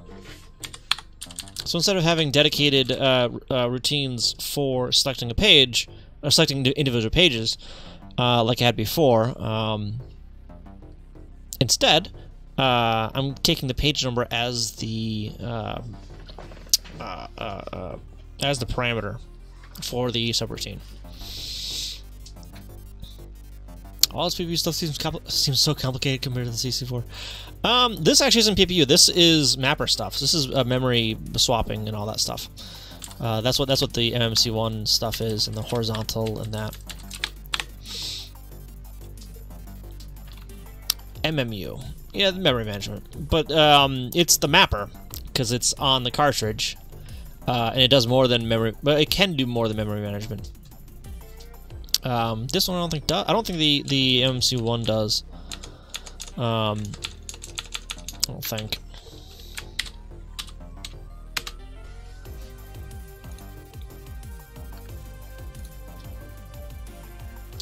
Yes, it swaps memory banks.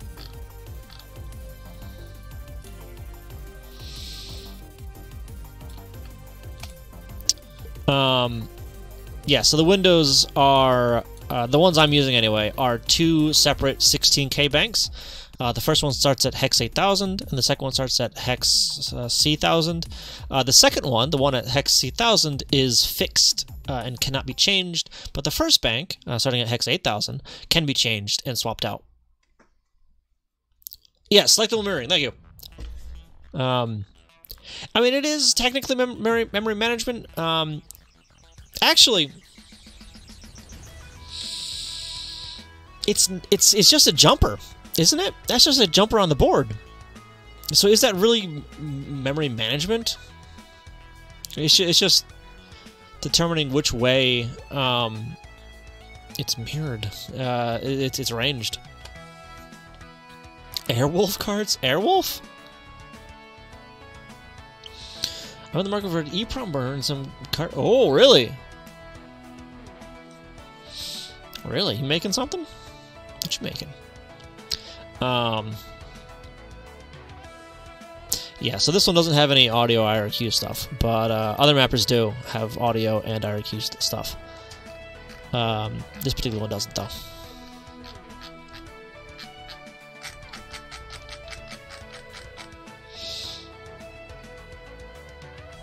For things you want to solve for selectable, it's in the... Yeah. Discrete mappers like UNRM and such are just a PCB jumper. Right. Or like solder pads or what have you. Ones that are non-selectable in software, like the NROM, that's fixed, controlled by solder pads. What is this? Controlled by solder pads, V only?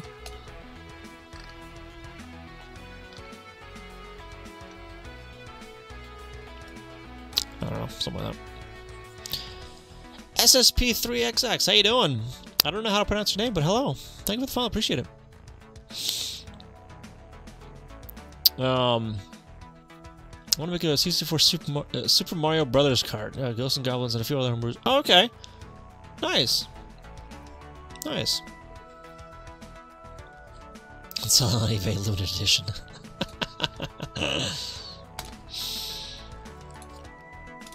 Okay, so for the pattern 1, we're not doing that at all, actually. Instead, no, we need to have a load routine for tile data that will be used everywhere, or not necessarily everywhere, but will be available everywhere. So here I only have 8 kilobytes of CHR space, but it's RAM, so I can write to it. Yes, it is. It is Grovebox. Specs. Okay. Python and C are doing on something completely unrelated. All right. So Python file server. Not bad. Not bad. But welcome. Welcome. Thanks for those files. Now that the alerts are finally showing up. Thank you, Stream Elements or Labs or whatever it is that does that one.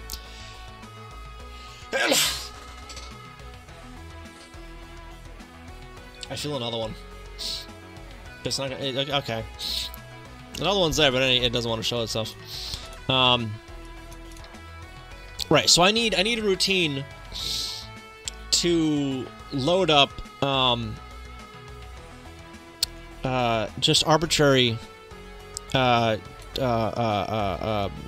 data from ROM. I'll probably need another one to do like buffered CHR stuff, like a few tiles at a time. I'm not gonna worry about that one yet, but I think I will eventually need that. Yeah, there's always two. Also being bad at Linux. Oh, I mean, there's only one way to learn, right? And it's just practice it a lot. I can't even use KDE Neon. Neon? KDE Neon? I don't think I've heard of that, actually.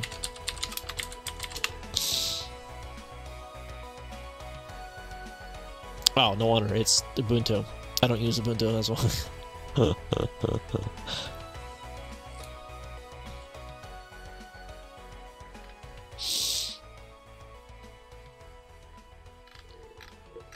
All right.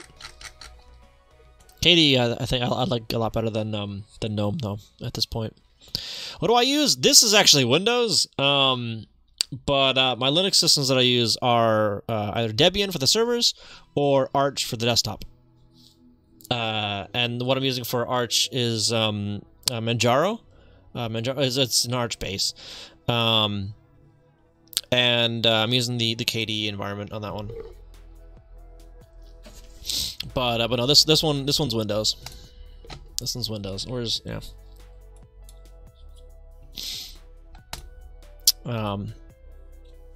You're really all right. Yeah, I like it so far. I like it. I learned on Debian and Ubuntu like way back when Ubuntu wasn't crap. I've since switched to Debian for all my server related things. I'm probably staying with that one for server stuff. Desktop stuff though, I think I prefer like a rolling release type of distro, which is what Manjaro is. All right, so I need a write what's it called? Write CHR data.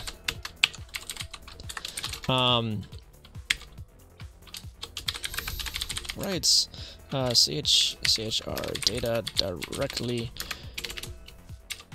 to RAM from ROM space. And this will need a an address coming in.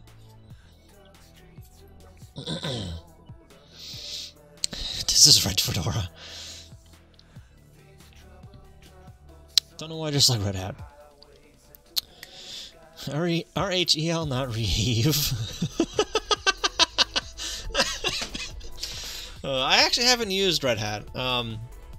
Mainly because, like, that one is enterprise software, and I am not an enterprise. And so far I've only been in Windows shops for day jobs. So I haven't had a chance to really learn Red Hat. I've used Fedora a little bit, but, you know. Alright, so I don't know if I want to use one of the generic pointers for this.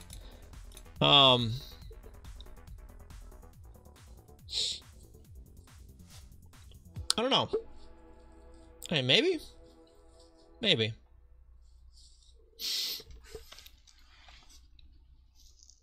CentOS is Red Hat in all but name. Yeah, that's true, yeah.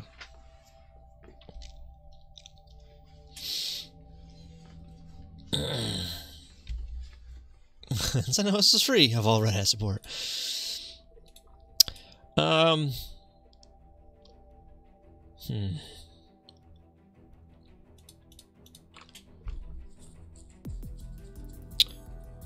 Address point.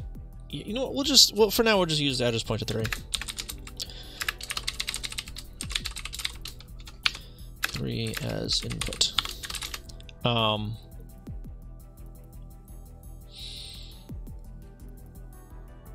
What about like where it's gonna go? Are sprites different from CHR? No. But I'm not using sprites in this particular instance here yet. But it's still character data. That's what the CHR stands for. It still uses the same pattern table stuff, the same areas of memory. You set a flag to tell the CPU which one to actually use for the sprites. So here there's nothing there yet, but you would typically use one of these for sprites and the other one for background stuff. But you can change that like mid-frame by setting a flag on the PPU. So write sprites versus write CHR. Yeah, sprites are in their own. That's like sprite attribute stuff, right? The XY coordinates, the sprite attribute data, and the tile ID. So that's something different. That's something different. And that copies this right here to a specific spot in the PPU RAM. It has a lot of maintenance support, which I need for my internship. I mean, yeah, I guess. But they are dropping 32-bit support like entirely here soon, I think. Aren't they? I remember seeing an article about them dropping it and then no games working practically. Because those games required like 32-bit libraries. So like Steam didn't work, and like a bunch of wine stuff didn't work either.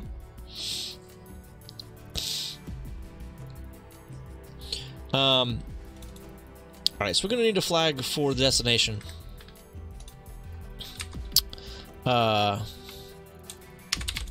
CHR write dest res 1. This is either gonna be 1 or 0 depending on which. 0 or 1.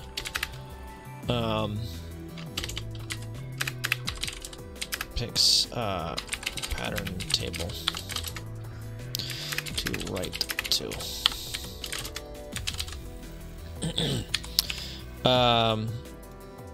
Yeah. Multiple games also, I don't think they're dropping that stuff. I mean, I hope not, but at least at the same time they would be encouraging to hop ship to something else. Yeah, I don't remember seeing official stuff on it. I don't remember reading official sources on that. I've heard it a bunch though. So you might want to double check it. Yeah, I'm pretty sure they are dropping 32-bit support though.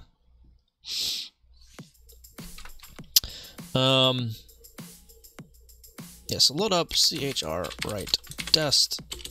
Again, dest. You know what? Let's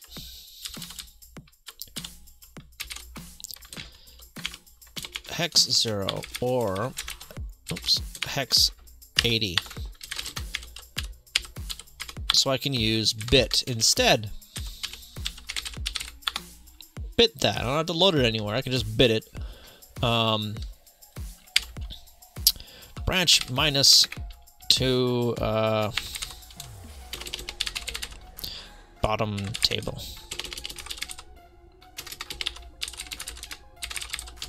And that's just going to set a different address.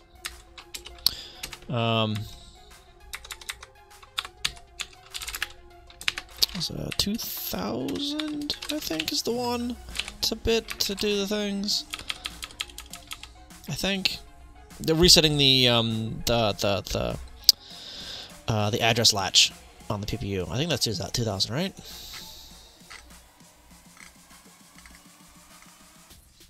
Maybe, or is that 2000? No, that's 2002 for the status. 2002. Okay. Then here I can load up 000 and store that into 2006 twice. Grabbing that, dropping it there. Load up 10, or no.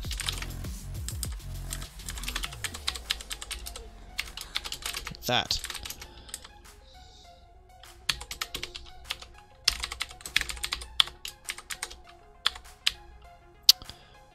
Oh, I need a...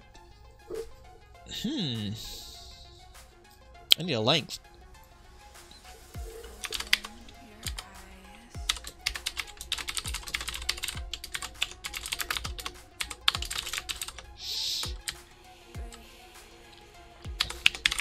So load up address pointer 3 at Y.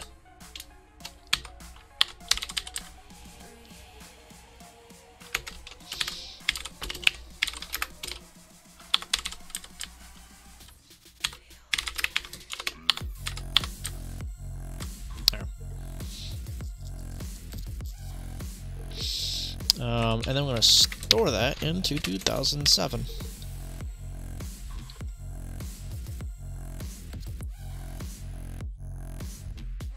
Wait.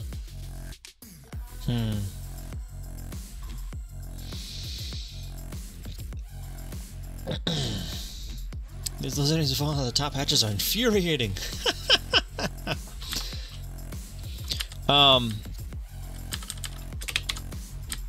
Okay, so this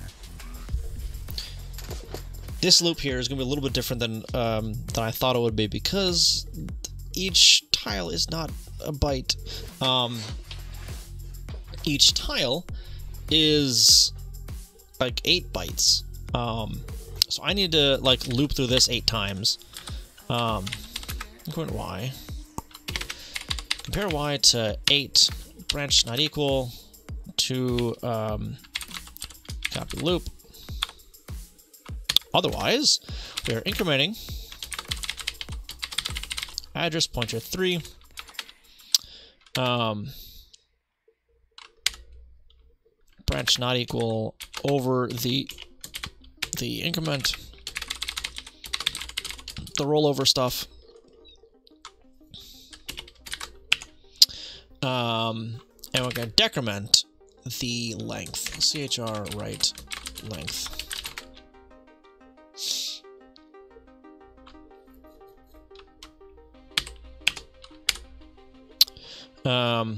Branch not equal to copy loop. Okay.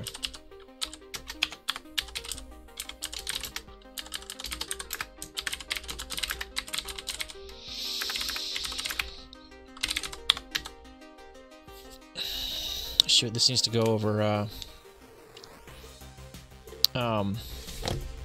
need to increment this by 8. Clear carry, add carry, 8. Store that into address pointer 3. Branch on VC. VC is overflow clear, right?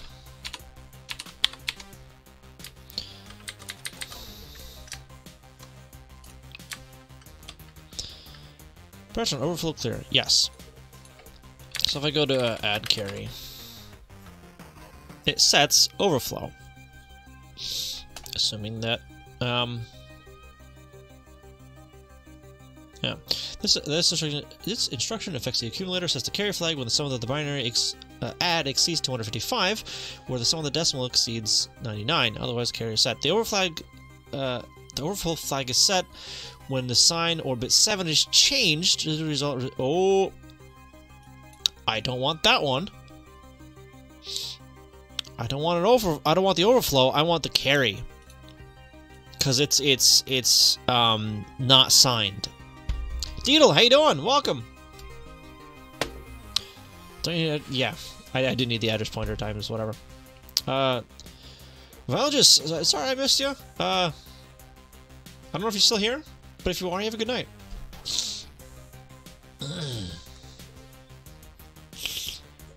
If you do that one tile at a time with loops, you don't need a length. I am gonna have a length in here, because presumably that tile data won't be a full 255 or however many tiles. Yeah, 255 tiles. Presumably. I don't want to limit myself to that.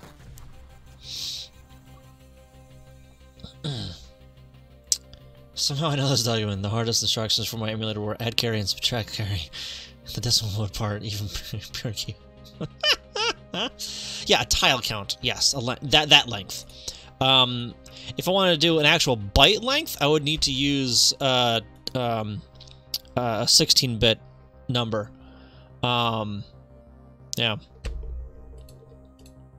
Do I want to branch where? Down here? Yes, that's what that is. So this increments to the next, and if it overflows, so branch on carry clear means no overflow. It didn't wrap around to 0. It jumps over the overflow handler. Cannot be done, or can it? Well, there's even a section of in this manual for adding 16-bit numbers. Yeah.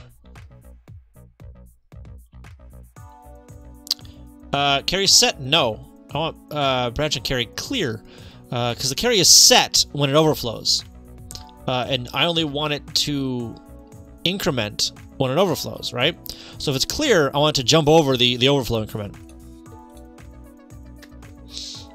I didn't read that many pages. What can you do with a 400 plus megahertz APA CPU? I don't know, a bunch of stuff probably.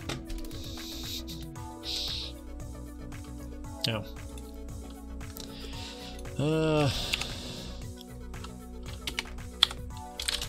Yeah. So this should, in theory, work. In theory. So what we're gonna do is gonna load up the high byte of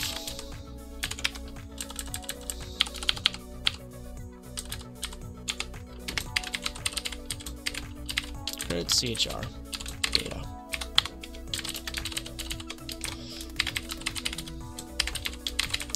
And we're going to store that into address pointer 3. Then we'll grab the other byte of this and in the +1, and we're going to load up FF and store that into. Oh, what is this? Arden Hall, how you doing? You don't want BCC, not BVC, correct?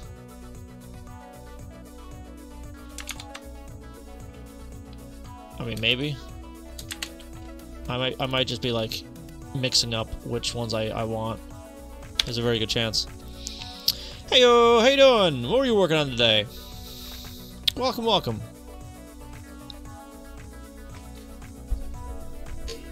FE plus 031 overflow. I mean, that is overflow.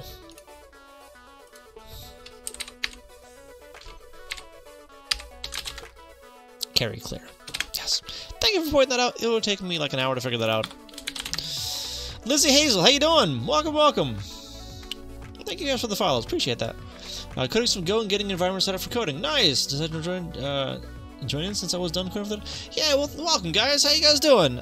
So there isn't too much to show yet because this is like day number 2 of working on this thing. So this is what I have so far. but I am working on a new NES game. It's going to be like a breakout kind of game. I'm aiming for like a breakoutception kind of thing. Still ironing out the details. Yeah, all on the NES and all in 6502 assembly. The project I just finished up the other day, last week. Let's see if this still works. There we go. Why doesn't my... I don't have it plugged in. I don't have my controller plugged in.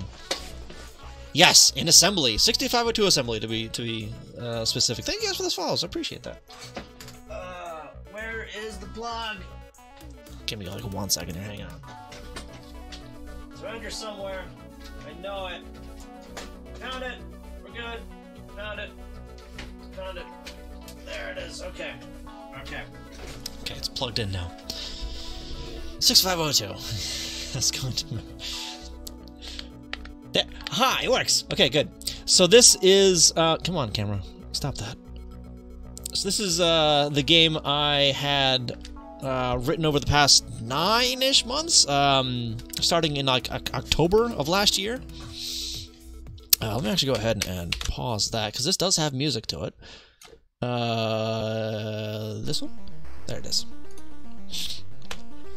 So if you've ever opened up Chrome and not had any internet access, and like gotten that little T-Rex game, that's basically what this is, but on the NES instead. So yeah, this is what I wrote over like 9 or so months, give or take, pretty much entirely on stream. So you just like run and jump over things and you stay alive. Something I can't do apparently. Oh yeah, this is real hardware, by the way. I have it off screen over there. But yeah, so this is procedurally generated based on that level seed at the bottom there, and the longer you stay alive, the higher the score goes. So yeah, the ROM is actually released up on GitHub. The Firebug down, real hardware, right? What does the truck say? I have no idea. I don't think it says anything. I didn't actually draw those 3 things on screen. So the character sprite, the garbage can that's on fire, and the truck are the 3 things that I haven't drawn. That was someone else that drew those for me. Sakanako, how you doing? Welcome. Foxy Spoonbender. I like the name. How you doing? I'm like the Ned Stark of all video games. Why didn't my command work? Oh, because I changed it. There it is. That's what the command is. There it is. Yeah, the truck always says the same thing. Well, movie simulator. That's probably the NTSC artifacts. But yeah, so it's got scores, so I keep track of your scores. In save RAM. Mine are all terrible because I can't even play my own game. But oh no, I never fixed that, did I? Well, I'll fix that eventually. So you can see the high scores up there. That extra S isn't supposed to be there. 24-bit scores. It's actually like what? 4 bytes. So, yeah. Just put a line on each to each one. What? Move. The extra is for super. Ship to the stores. There's no patching. Well, I mean, I have the ROM out there. I just, yeah. It's not strictly 32-bit scores. It's a base 100 encoding. So it isn't actually 32-bit. It's weird. Yeah, scores are 4 base 100 digits. Yeah. But yeah, so there's a seed there. If I can get out of that screen, that would have been interesting if I couldn't get out of that screen. So you can go ahead and, you know, choose a seed that you've already done, or, you know, just choose a random one. Yeah. And I've also got a credit screen here. So, with the exception of, well, so there's the 2 credits up top that are the music and the sprites. Everybody else on this page have supported me during that game. Excuse me. So the white names are tier 1 subs, the purple flashy names are tier 2 subs, and the rainbow names are tier 3 subs on Twitch. I had 32 base stats in my game, but I kept the display at 99999, which probably seems like wasteful. Yeah. From 0 to 63, then wrapping back again to back to 0, 0 again. Something like that, yeah. But yeah, so this is like a 2-minute long list here, so I'm not gonna actually go through all those. No, I'm not gonna go through all those. But yeah. Why always says 99999 and never FFFFF? Right? Asking the important questions here.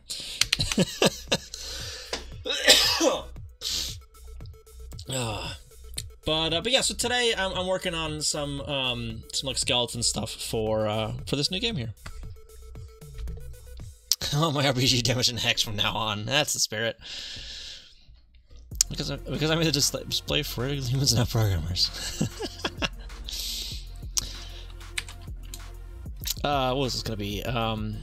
CHR right length. Or you know what? No, let's rename this to CHR right tile count.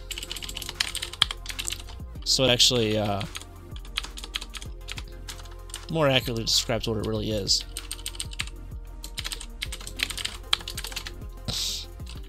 Yeah.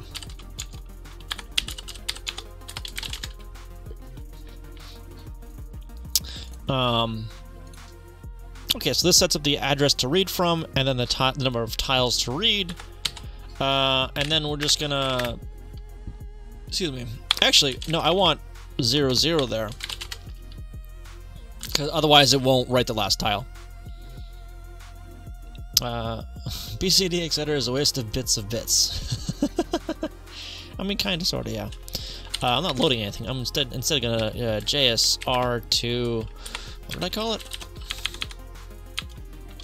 Right, CHR data. Oh, I also need to store that into CHR right dest. I keep writing test instead of dest. Why? So this will put it in the first pattern table. Have you seen Mystic Quest's attempt to dumb down RPG hit points with a horribly confusing pair of life bars?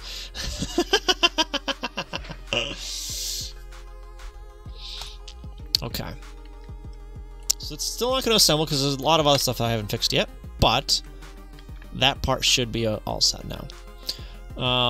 Okay, temp Y. What am I using that for? 5, 3, 6. Store that in temp Y, load A, and subtract temp. Oh, I need that to be in memory somewhere. I cannot have that as something on the stack because I need to use it in math. Alright, we'll come back to that one. Load 0 and Y, store that there. Okay, and decrement that. Again, I can't put that in the stack because I decrement it. I modify it in memory. And this is the only place where it's used. Alright. I might put temp Y and X in there in places, like in RAM as temp variables, I guess. General use temp variables.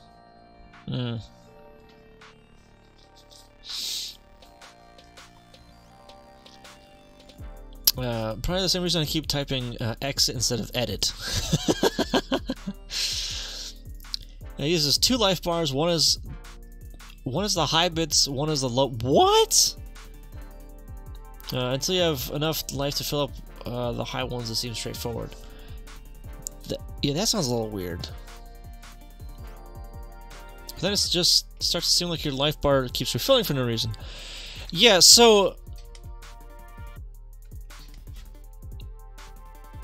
Yeah, so like it could be described as a coarse bar and a fine bar, right? So there's a coarse, what's it? Coarse value, and then a fine value beneath that. Still kind of confusing, though. Yeah.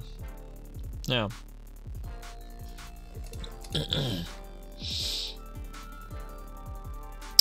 All right. What is Tempex used for? Fill screen and name so that Tempex. Okay. It's a decrement again. Okay. So we are going to put those in 0 page. .res 1 and a temp y. Yeah, coarse and fine. This was supposed to be simpler than just giving you a number. Probably simpler to like code.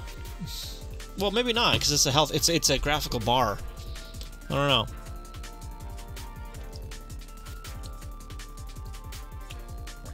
Who knows? All right, we're getting shorter. It fits on one screen now. CHR write length is undefined. Oops. CHR write tile count. There we go. Now that everyone why. They coded the number HP as well. It was an option. Oh. Well, there goes my excuse or rationalization for that. All right. Well. Oops. So these will have to redo because these were originally borrowed from the title screen, and this is also borrowed from the title screen to do the cycle there. Yeah, so I'm going to change how that works a little bit. Symbol palette RAM undefined. So this one's going to be something a little bit different. Go over here. So this stuff isn't necessarily going to happen during NMI, actually. I don't think.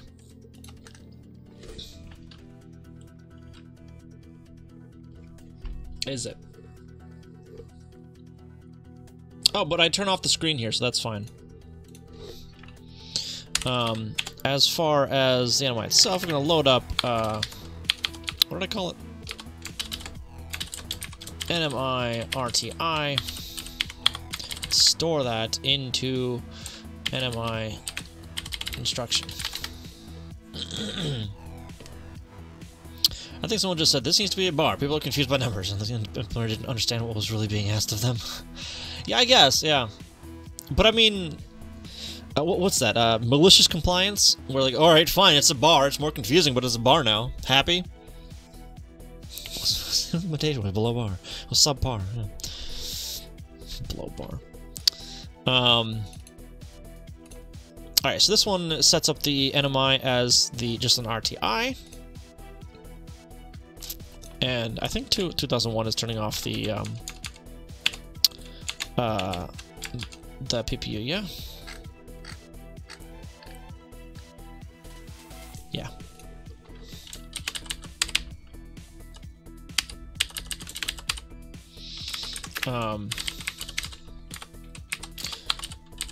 Disable NMI, disable drawing, BG, and sprites. Alright. Horizontal, select the page, I'll load up the character data, palettes. Okay, so this, no, instead we're using address pointer 3.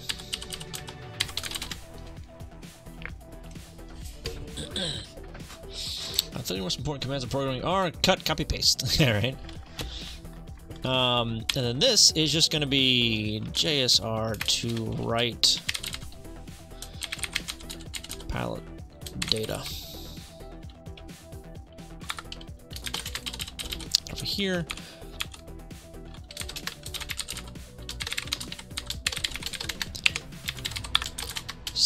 Similar idea, but this is just going to be writing all the palettes. all 8 pallets to the PPU directly to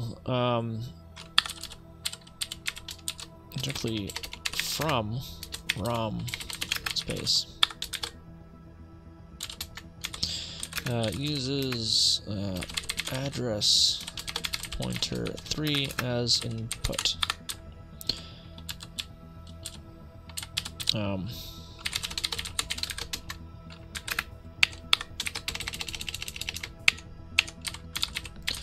Source data location. And what's the other one? CHR write dest destination pattern table CHR write tile count number of tiles.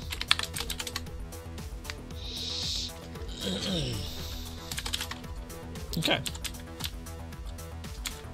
This one's going to be loading up 3F, storing that into 2006, and then loading up 0. Did I actually? Okay, I did store them. Okay. I didn't remember if I wrote this data down here.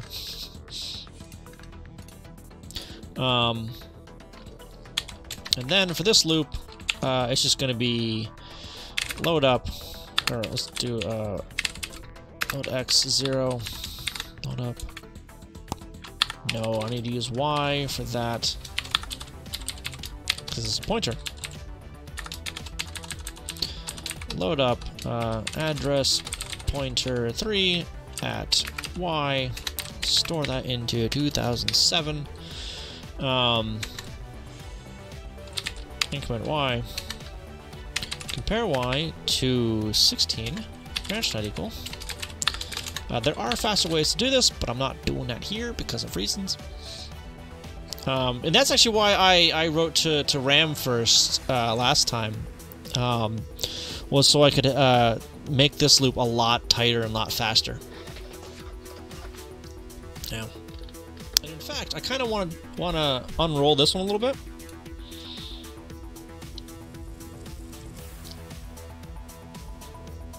Yeah.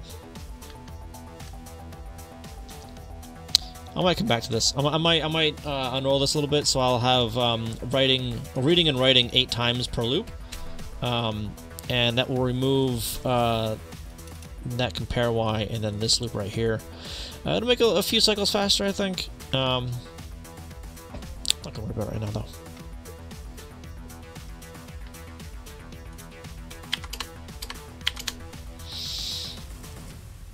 Alright, palette RAM is still undefined because I didn't save, did I? No, I did. 603. Oh, that's that's the cycle color. All right.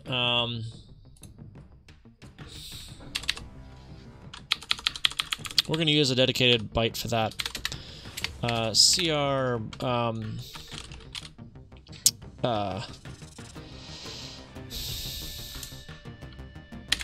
tier 2 color.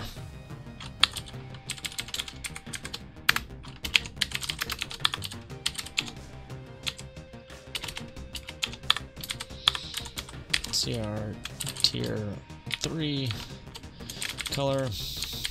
There's one.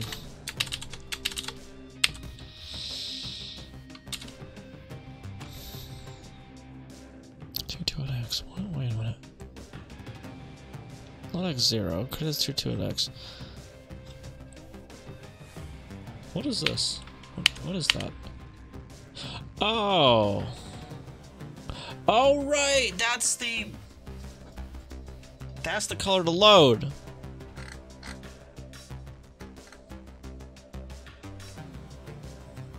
I might just do that in the NMI actually. Time for you to go. All right, AK Maffin. You have a good night. Thank you for stopping by. I appreciate it. All I read somewhere that decrementing a loop and writing stuff backwards is faster because you can skip the compare instruction. You are correct. And in fact, that's what I did in the runner game. I did just that, so I had the palette in RAM backwards. Yeah, Dex and BN8, yeah. Yeah. Yes, that is very true. I'm not doing that way. That way this time. I might optimize it later on, but for now, I'm just getting some stuff working. Why not here? I might later. I might later. But I'm trying some different approaches this time around. So yeah. Writing self-modifying code is faster. That is also a possibility. I don't know yet. There's like semi-self-modifying code right now with the NMI. I mean, it doesn't modify itself, but it's modifying code really. But for the NMI, I'm putting that stuff in RAM, right? So I open up, not that one. I open up this, and I go down to here. This is the NMI handler right here. This is either going to be a 40 or 4C. That's either an RTI or a jump. And then this, if it's a jump, is going to be an address to jump to. So my NMI vector to 0 page, gotta go fast. That wouldn't change anything though, because you still have to store the 2 bytes in the vector, and that's where the speed saving is loading up the address. It's like a cycle shorter, because you don't have to load up the high address. You can just load the low address, the low byte rather. Yeah. Thank you for the follow, appreciate that.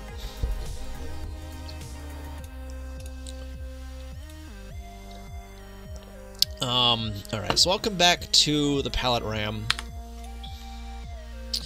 Tile buffer. So before I had tile buffer as its own dedicated thing, dedicated space of memory. I might end up expanding the tile buffer a little bit and making it a general thing. I don't know yet. I guess for now, though, I will have it with the rest of the credit stuff. So I'll name it like CR tile buffer. There's the alert. Thank you again for that. Yeah, what was the length of that? CP Mia, how you doing? Welcome, welcome. That's going to be res 64, I think? I think it was 64, right? So 2 tile rows, I think.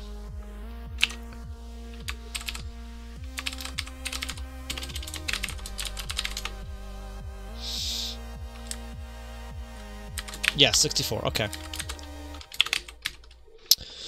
Tile buffer, replace that with CR tile buffer.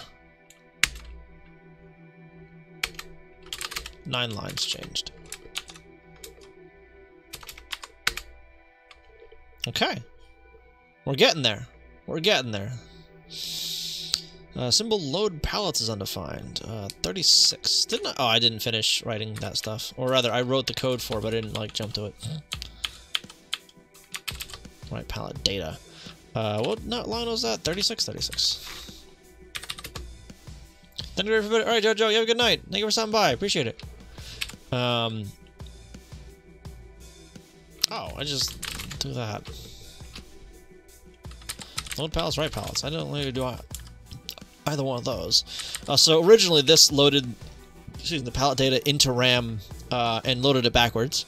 And then this, write palettes, wrote the data from RAM into the PPU and read it backwards from RAM, so it wrote it forwards in the PPU. Yeah. Edward Faust, how you doing? Welcome. Self-modifying code to be faster greatly depends on how it's done. I agree.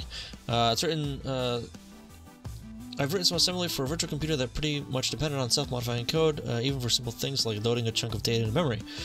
They're not having registered address mobs. Oh, really? So the code had to modify the MOV instruction in RAM for each byte it loaded. As you might imagine, that was slow.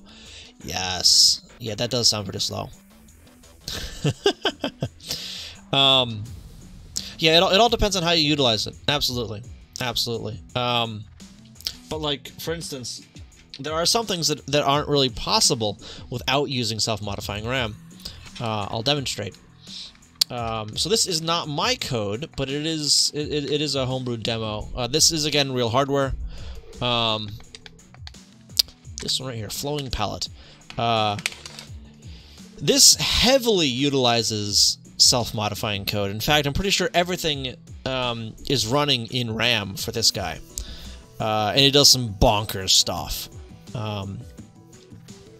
Yeah, so I think it's like the code that it runs in RAM is all NMI code, and then it changes the NMI code, or not NMI code, but is all frame manipulation code that runs during the frame itself, and it updates that code during NMI. I think I haven't looked too close into the code, but yeah.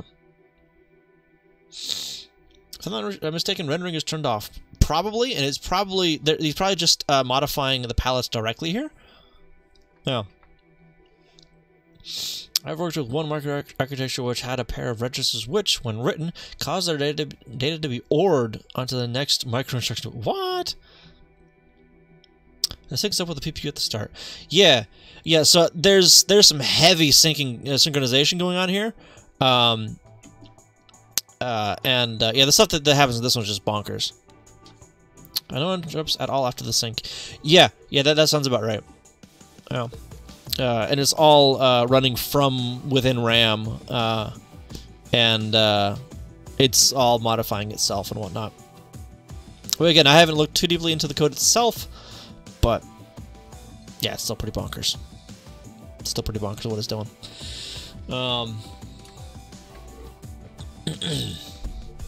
Anyway, where was I? What else do I have left? Palette RAM undefined, 603. That's in the tile color stuff, isn't it? Yeah, done properly, self-modifying code can be much faster than non-self. Right.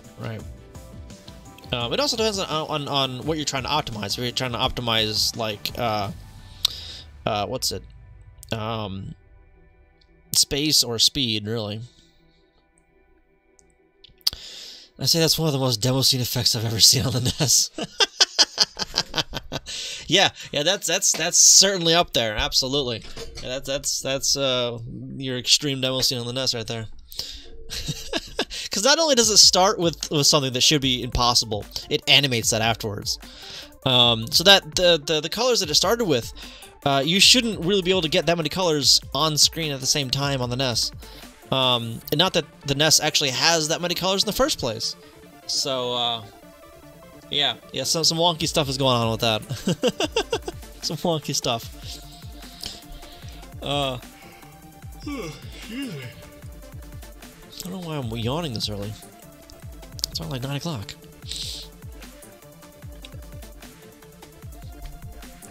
Right palettes undefined, 37. Didn't I comment that out? Remove that. Yes, I did. It's gone now. Alright.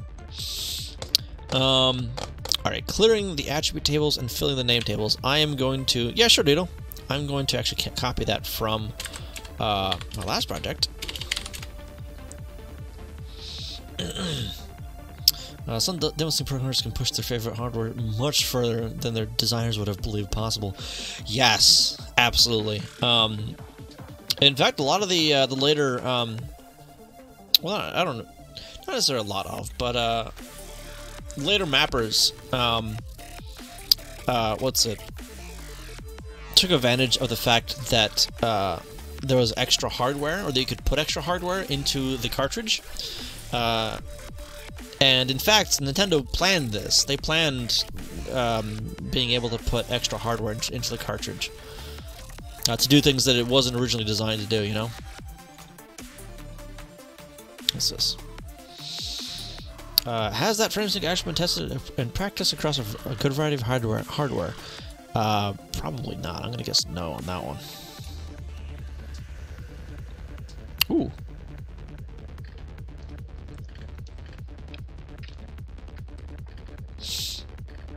Well, it might have been. Who knows?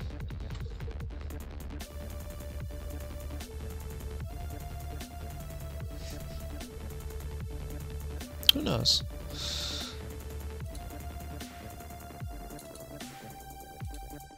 Wait, what is this? Delay? That's not an instruction.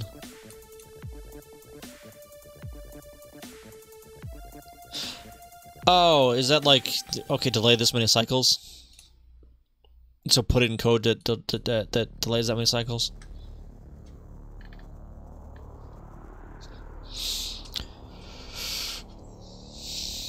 The PC demo scene got pretty boring once hardware came fast enough to push whatever millions of polygons. Yeah, right. There are a few demos out there, though. They're like an entire 3D game in like a few K. Macro, maybe? I don't know.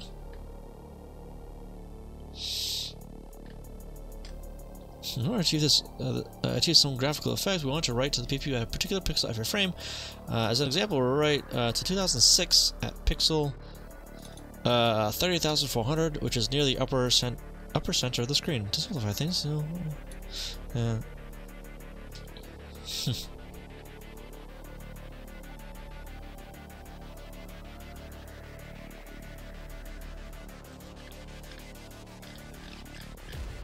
yeah, so lots of like cycle counting and whatnot.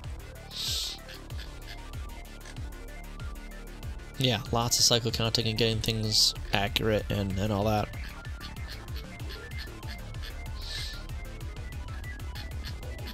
Yeah, I'll have to read that later.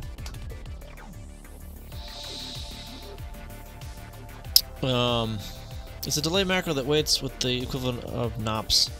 Or if it's odd, a bunch of nops are an instruction that takes 3 cycles. Yeah. And later on, nop. Yeah.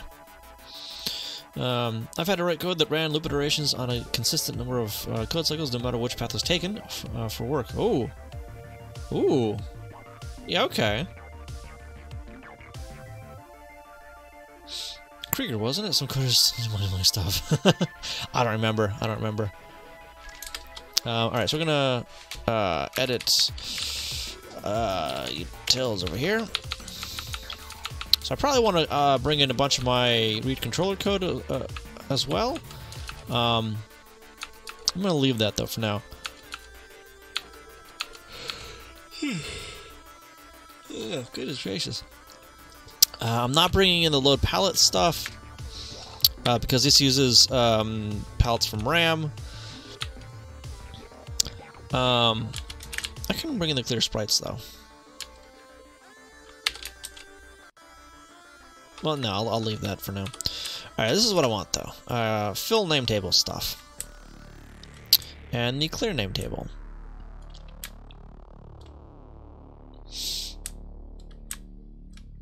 And the clear attribute table. Yank that.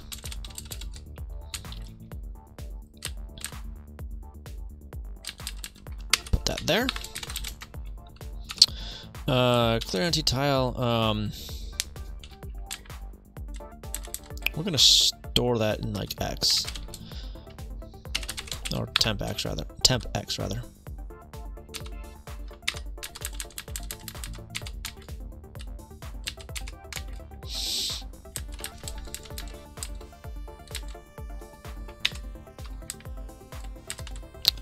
Ooh, I need to set that up. All right.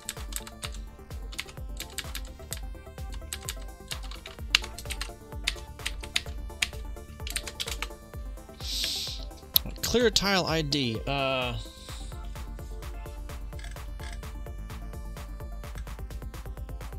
You know what? We're not going to use the clear. We're just going to use the load. I think. Right? Or fill, rather. Yeah, because that uses the same loop. So the clears are going away. And I'm not going to touch stain table 3 at all because no one will never use stain table 3. That's the one. That's this guy down here. And that one's never going to be used really. I don't think. All right, you know what? I'll leave it there for now. I'll leave it there for now.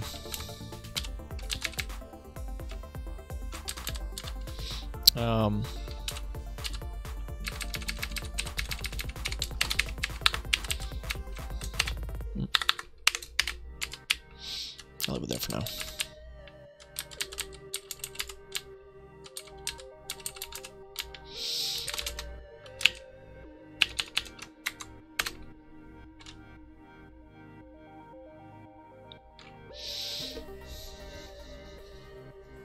Fun fact, you can change 3 bits of the scroll and move a scan line. Yeah, there's weird things you can do with the with scroll and whatnot. If you time everything correctly.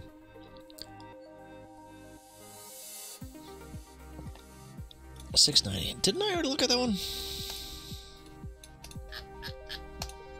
I thought I did.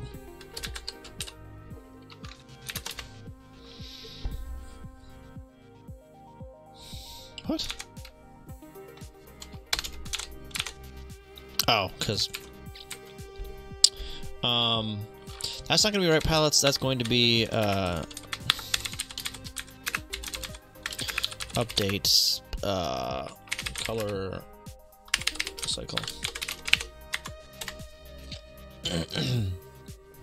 Oh, and that's just where I am now. I'm just so now it's the update the color cycle stuff. Yeah, the subtile X takes effect immediately on right in 2005.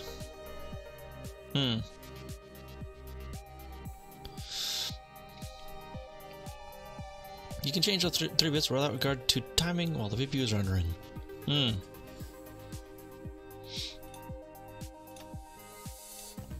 Which ones are these? Oh yeah, I've seen this before. Yeah.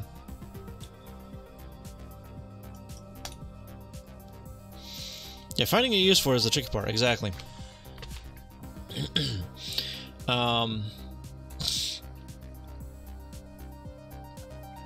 we're going to rename the tile color 0 and 2 to, oh wait, didn't I? Okay, well I did rename them, I just didn't actually rename them over here. Line 93. So this one is going to be CR tier 2 color. CR tier 3 color. I think.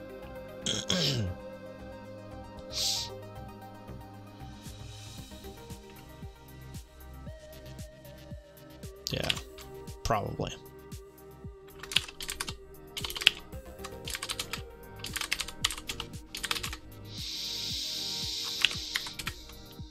Okay, so tile color is tier 2, 68, 618, I think. Watch me be wrong.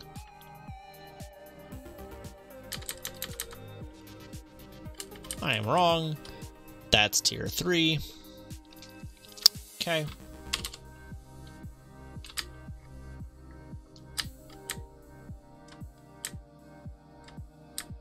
Where was the other one? Where it was. Jeez. I thought it was in the 30s. Oh, there it is.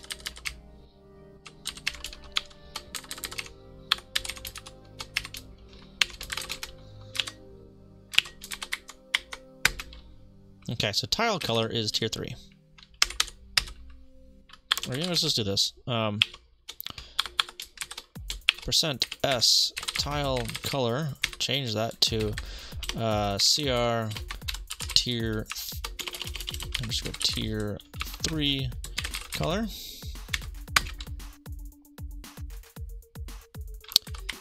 title color.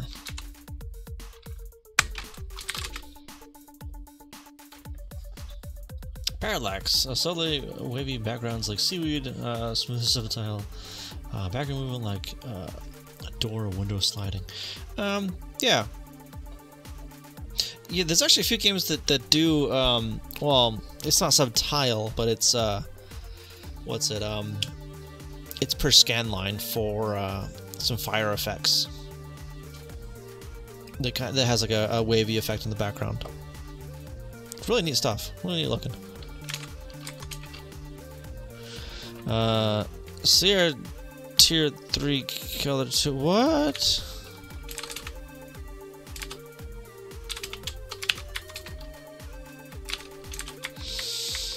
Okay, so let's do title color 2. Whoops. I'm gonna change that to Tier 2 color. And then...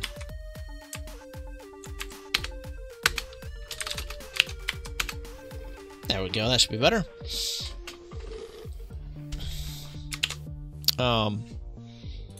Pilot RAM isn't defined though. So is this during...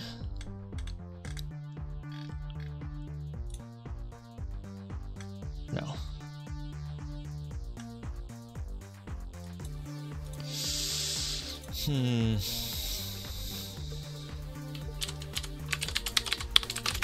So that shouldn't do anything there. Pretty sure.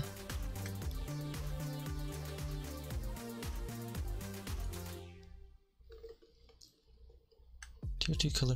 No, this is the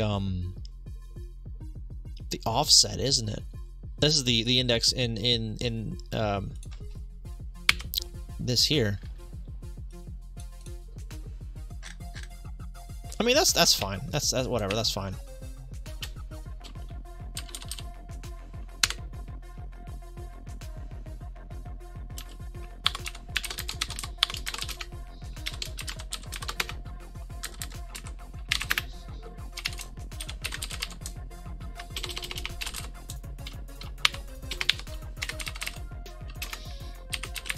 Store that into or no.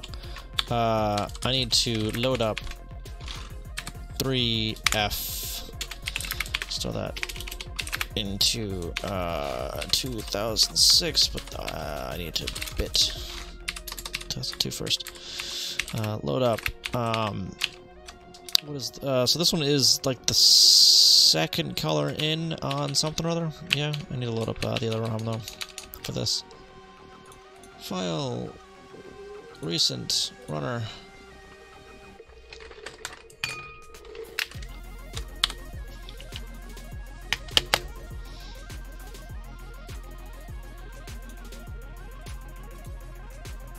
Okay. So tier 2 is 3F05. 05.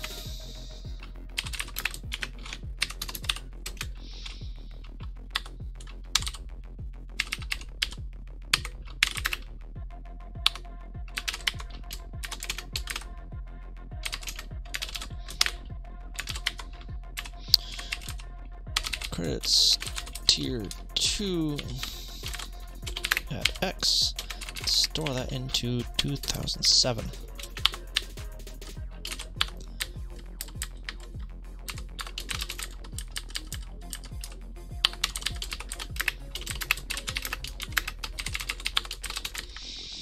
And then tier 3 colors. Load up 3F, store that into 2006, and then load up 3F09.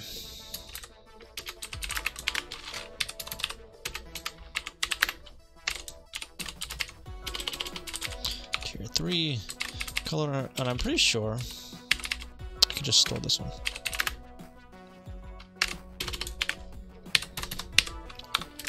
Because this one goes through the entire range on one of the rows, I think.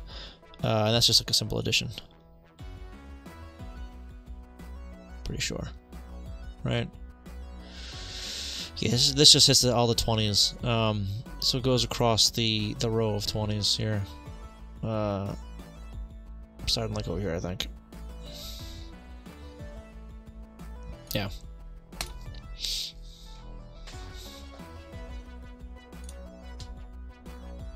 Alright. Frame odd undefined. Let's use temp X for this guy. Where is that? 608. Or temp Y, rather. Temp Y. Wait, don't I already use...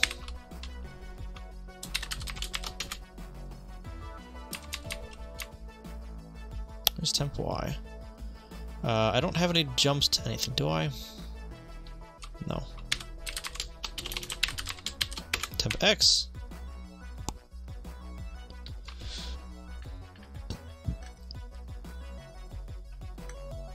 JSR. Load critters chunk. What was temp Y actually in? This is in opcode stuff.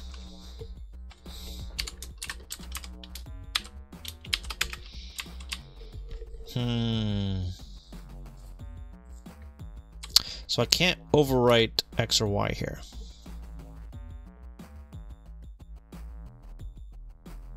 So I'll have to use a separate variable for that. Let's make another temp variable. Screw it. Temp Z.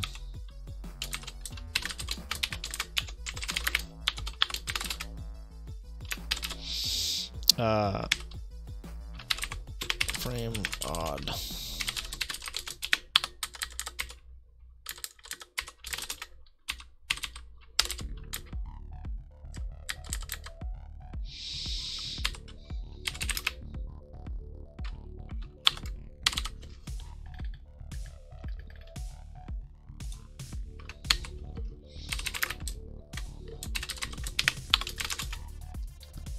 There we go.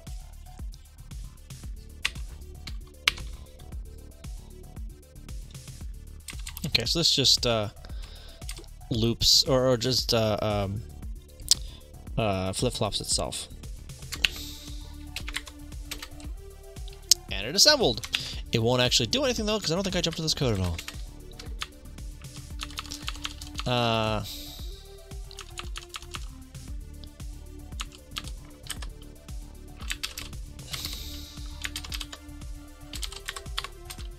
Jump to credits init.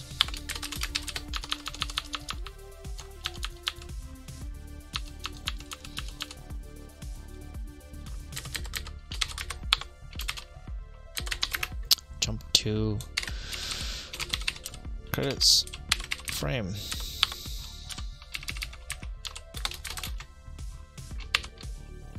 And credits frame should have, yes, it has the loops here. Okay. If this works, I'll be very surprised. If this works first try, I'll be surprised.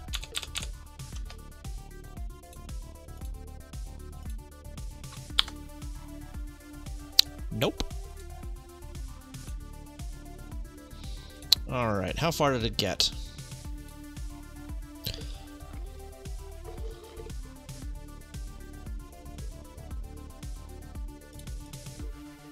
Not very far at all, actually.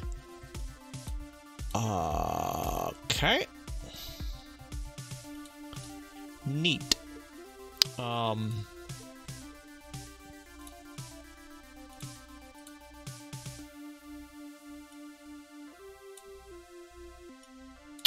It's stuck in a loop somewhere, going through all of PPU memory. Okay, where's it stuck? Really?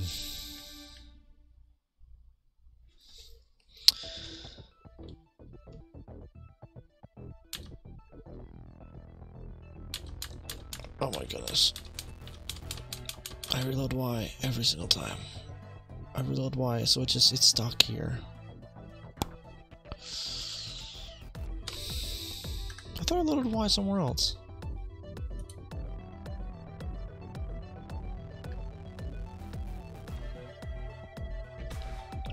Oh. Yeah, it's a lot of scrolling. It's a lot of things. Yeah. No, so I needed to actually...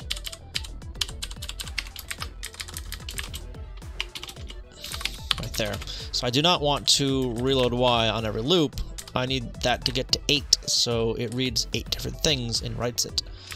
And also exits the loop.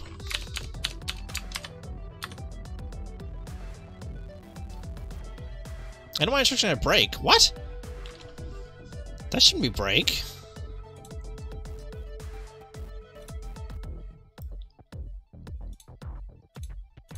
It wrote, one full screen. This data's all wrong.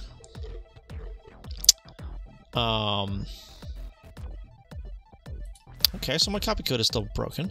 But why is break there? Why is 0, 0? That should not be 0, 0.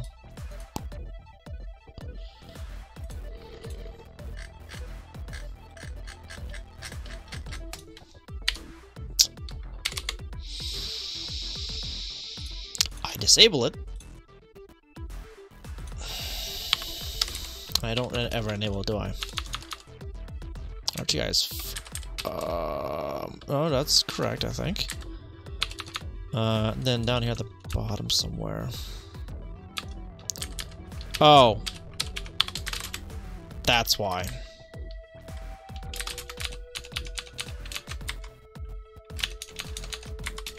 Okay, so this is going to be broken, I think, because I think the the character load code is wrong. Oh, that code's correct. The cycling the palette cycle code is correct. That's cool. A lot of other stuff wrong though. All right. Well, let's start by stepping through the we can get rid of that guy, and I'll keep that one on there for now. All right, so we're gonna jump to there. So we don't have any CHR data written yet, but this should be writing it now. All right, what's this pointer looking at? 8,000. That sounds correct. Okay. Okay. This should be putting on the top table? Yeah. Okay. Zeros across the board for the VRAM address. Okay. I don't actually jump. Fine. Whatever. It's gonna put on the second one. I need to fix that. Whatever, it's fine. 0 for Y. Load up some data.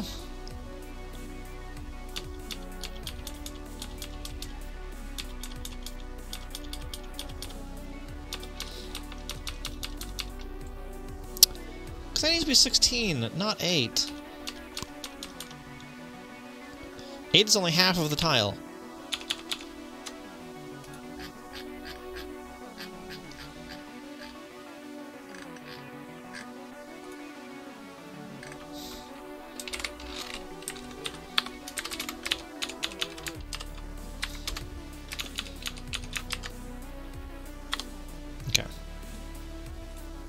Try that again. Oh, I didn't. You know what? Let me, before I forget.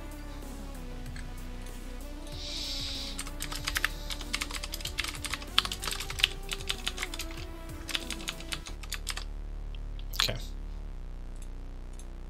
All right. So now, okay, VRAM address is still zeros, so it's gonna start at the top here. All right. So now this should write a full tile.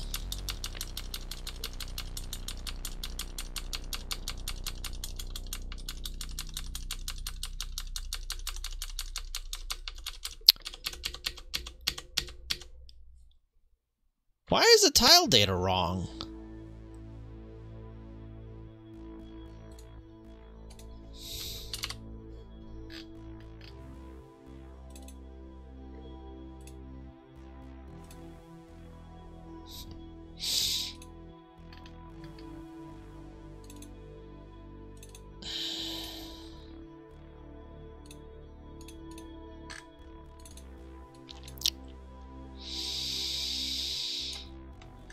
Okay, so the first one should be zeros. It should just be zeros.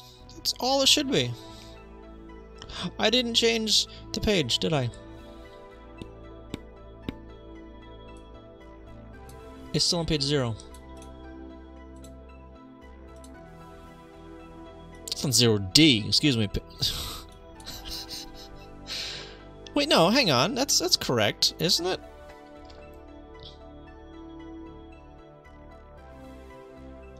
No, it's not. No, it's loading up credits data as character data. So this needs to be 14. Yank that. Change it to 13. Alright, so this changes, switches to page 14, writes the data, and then changes to page 13, where all the text data is. The name data. Let's try this again. Okay. Okay. That makes more sense with the first byte being 1, actually. RW Basani, how you doing? Your data's got better. That's good to hear. Welcome. How you doing? Okay, this is looking better. The first 16 bytes are zeros. That looks better. The next 16 bytes should all be the same value. FF. Looks about right. This is going to increment some stuff.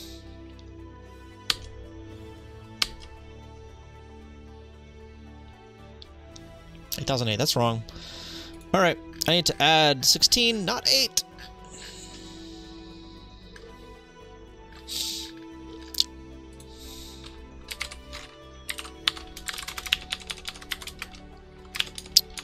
Because tiles are 16 bytes long. And we are going to break there and there. 1, 2, 3. There we go. That's better. Look at... oh dear.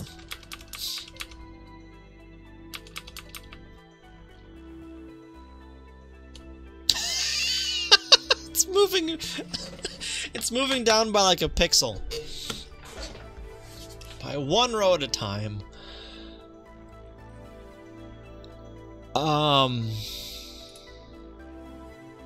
Huh? 6.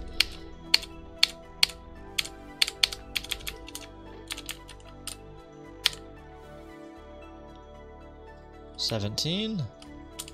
What?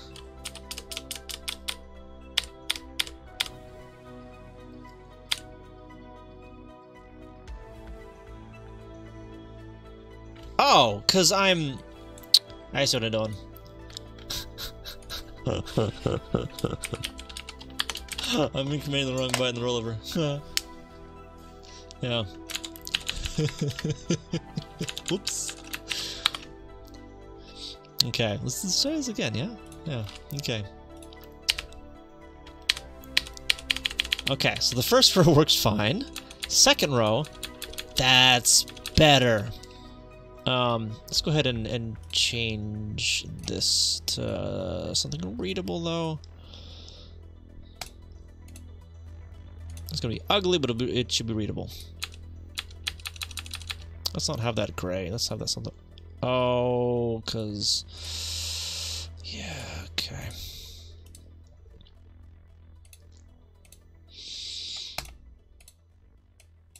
I don't know. Let's make that color gray.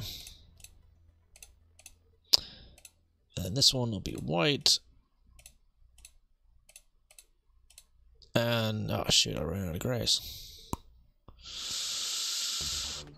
Blue, why not? Okay. Or let's just use palette or tile 0. There it goes. That's better. It's taking forever. This is what, like 4 full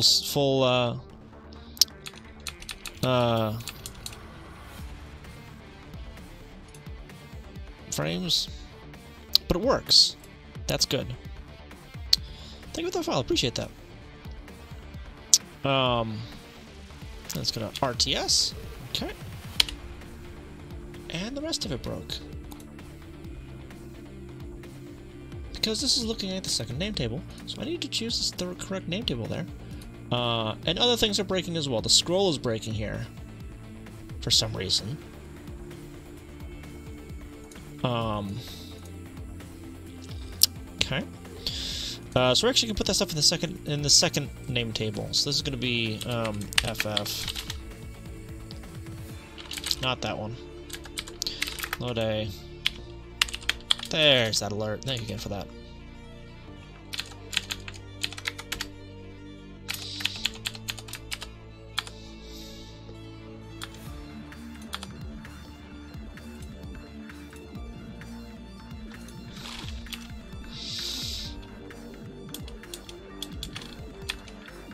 Okay.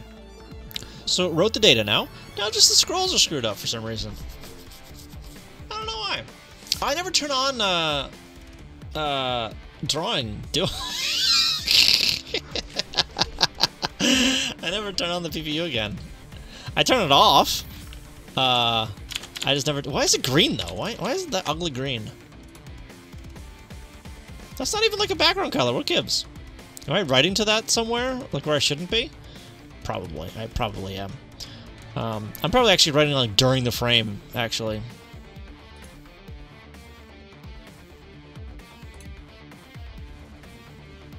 Nope, I'm not. It's still all where it should be. Reads out the wazoo, but that's fine. Think about that file. Appreciate that. Alright, well, I'm not sure what's getting the green from, but let's go ahead and turn the PPU back on. Yeah? Yeah. Reset scroll, fine. Load up something. I don't know what yet. We're gonna store that into 2000. I thought I had another window of Vim open. I guess not. Because I wanted to check what I had over here. You know what? No, let's look at Poo, because that one's a simpler code.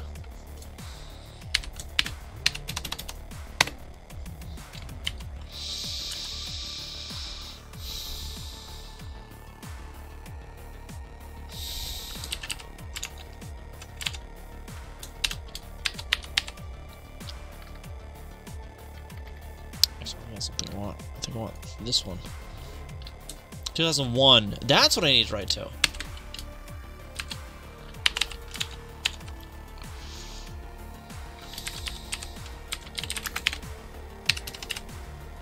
Not 201, 2001.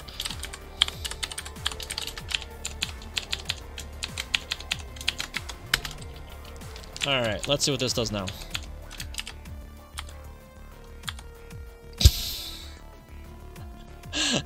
Ah, it works! I forgot to write the sprites. That's why there's crap on the screen. The sprite data has not been cleared from the PPU.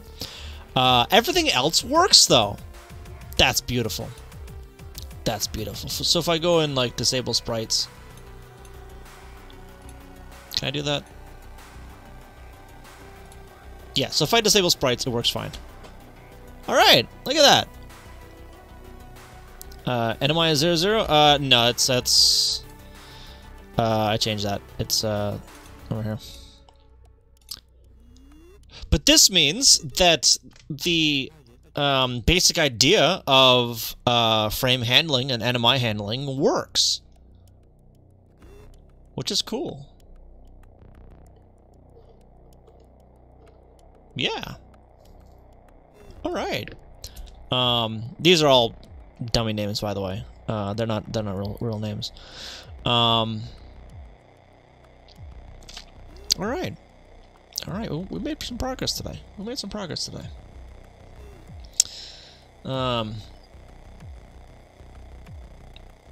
is that wrong? So that should be the same color, those two lines there, but they're not for some reason. Probably because they're on different, okay. Attribute stuff is broken. I mean, I'm not gonna worry about it too much right now. Yeah, I don't think I'm gonna worry about it too much, really. I'll worry about it more. I'll worry about it more later, I think. Yeah. You know what I keep forgetting to do? I keep forgetting to announce when I'm going live on Discord. This is like the second time I've forgotten.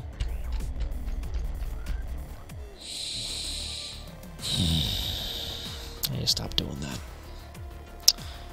I really do need to stop doing that. I need a bot. Yeah, I do. I need a bot to announce when I'm going live. There's like a few places that I typically do it, but I forgot all of them this time. Oops. Anyway, let's go ahead and get this committed.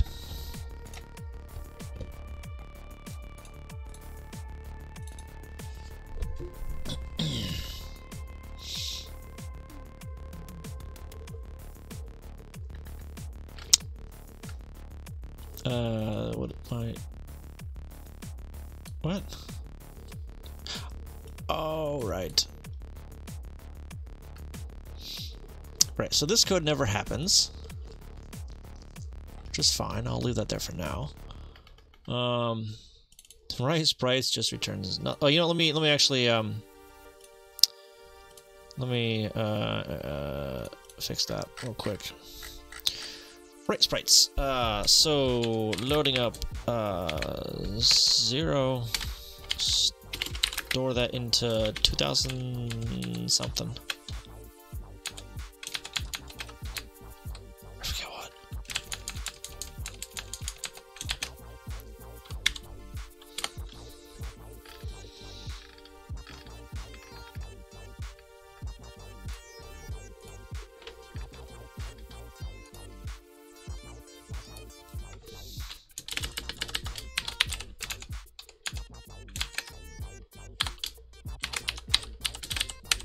There we go.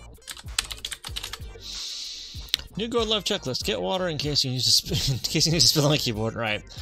Make sure that mic pre is turned on. Yup. Announce the Discord. Discover that Windows needs updates. Yeah. Yeah. Basically, yeah. You got you got it, Bridgewater. I do need like some sort of checklist though, like a physical checklist for this kind of thing, because I keep forgetting stuff. Alright, does this actually call right sprites?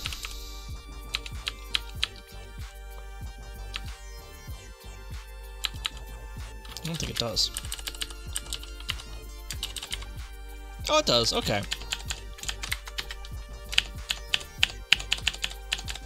Alright, so this shouldn't have all that crap on the screen. I don't need that anymore. Look at that. Beautiful. It did a little flash of some glitchy stuff before, because I guess I didn't turn off the screen long enough for transferring the data to the PPU, but I mean, whatever. My usual pre-go live procedure includes recording a short video with OBS in order to check mic levels, camera framing, and all that of the required scenes work. Yeah, I used to do that. I don't go that extent anymore. Usually that was because I was changing my mic settings. If I change any settings, I'll typically do that. Yeah, I don't know. I haven't needed to recently. I mean, I'll go through the scenes though to make sure that they work, right? So I'll click through some of the scenes. Like I made sure that my Nest actually worked this time when I started to stream. Yeah, it's still broken. Whatever, that's fine. If you change settings, you typically do that on stream. Exactly. Yeah, I'll change that. She may just, you know, just to have OBS crash on me during stream. Alright, that one, and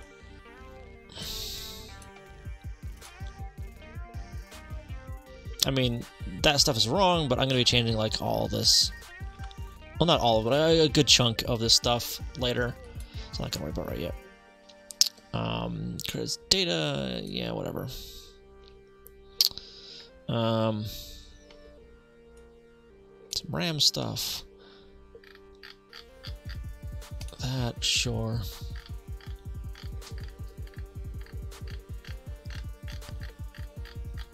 Okay.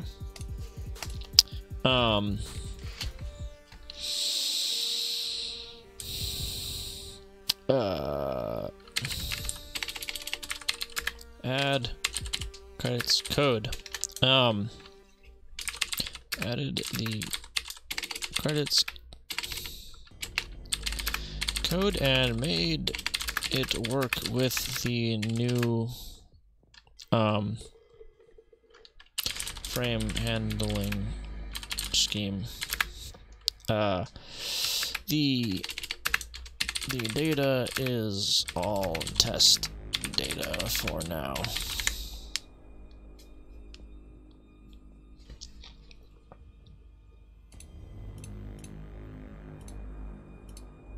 Yeah. Commit. All right, and I need to actually make a repo for this, don't I? Oh. I might wait another stream to get the repo up, but yeah. All right. So I think I might call it for tonight. I know it was a little shorter than usual, but yeah, I actually need to get off earlier tonight.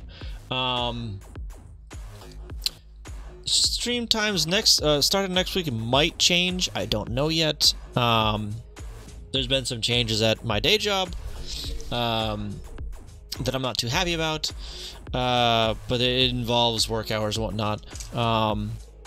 So some stuff is up in the air with that. We'll see. I will be back on Saturday. We are doing movie night this Saturday. We're watching The Wolf Brigade and something else. It might be, for kicks, it might be the Japanese dub of Shrek, because I find that hilarious, and I might be able to get that working. Either way, details will be in Discord.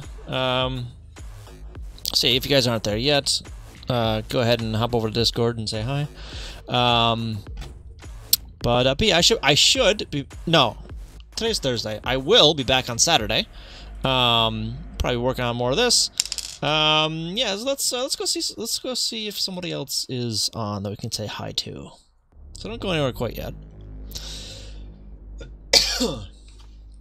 Let's see. I just did him the other day.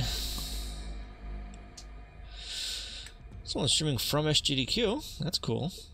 I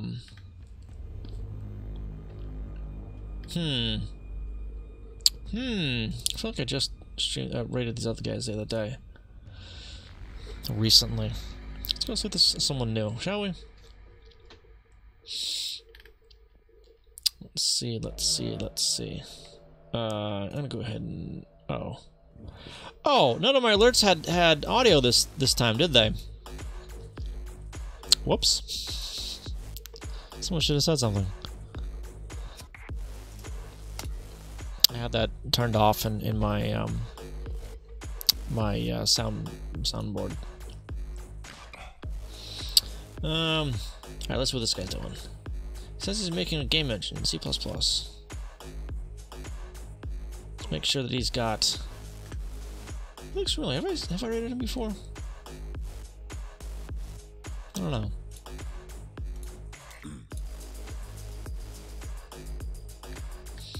Alright, let's go say hi to this guy. I don't think I have rated him before. I'm not sure really who he is. But let's go say hi to him, shall we? Again, thank you guys for stopping by. I really do appreciate it. I will see you guys on Saturday. Join Discord if you haven't already. And you guys have a good night. Yeah!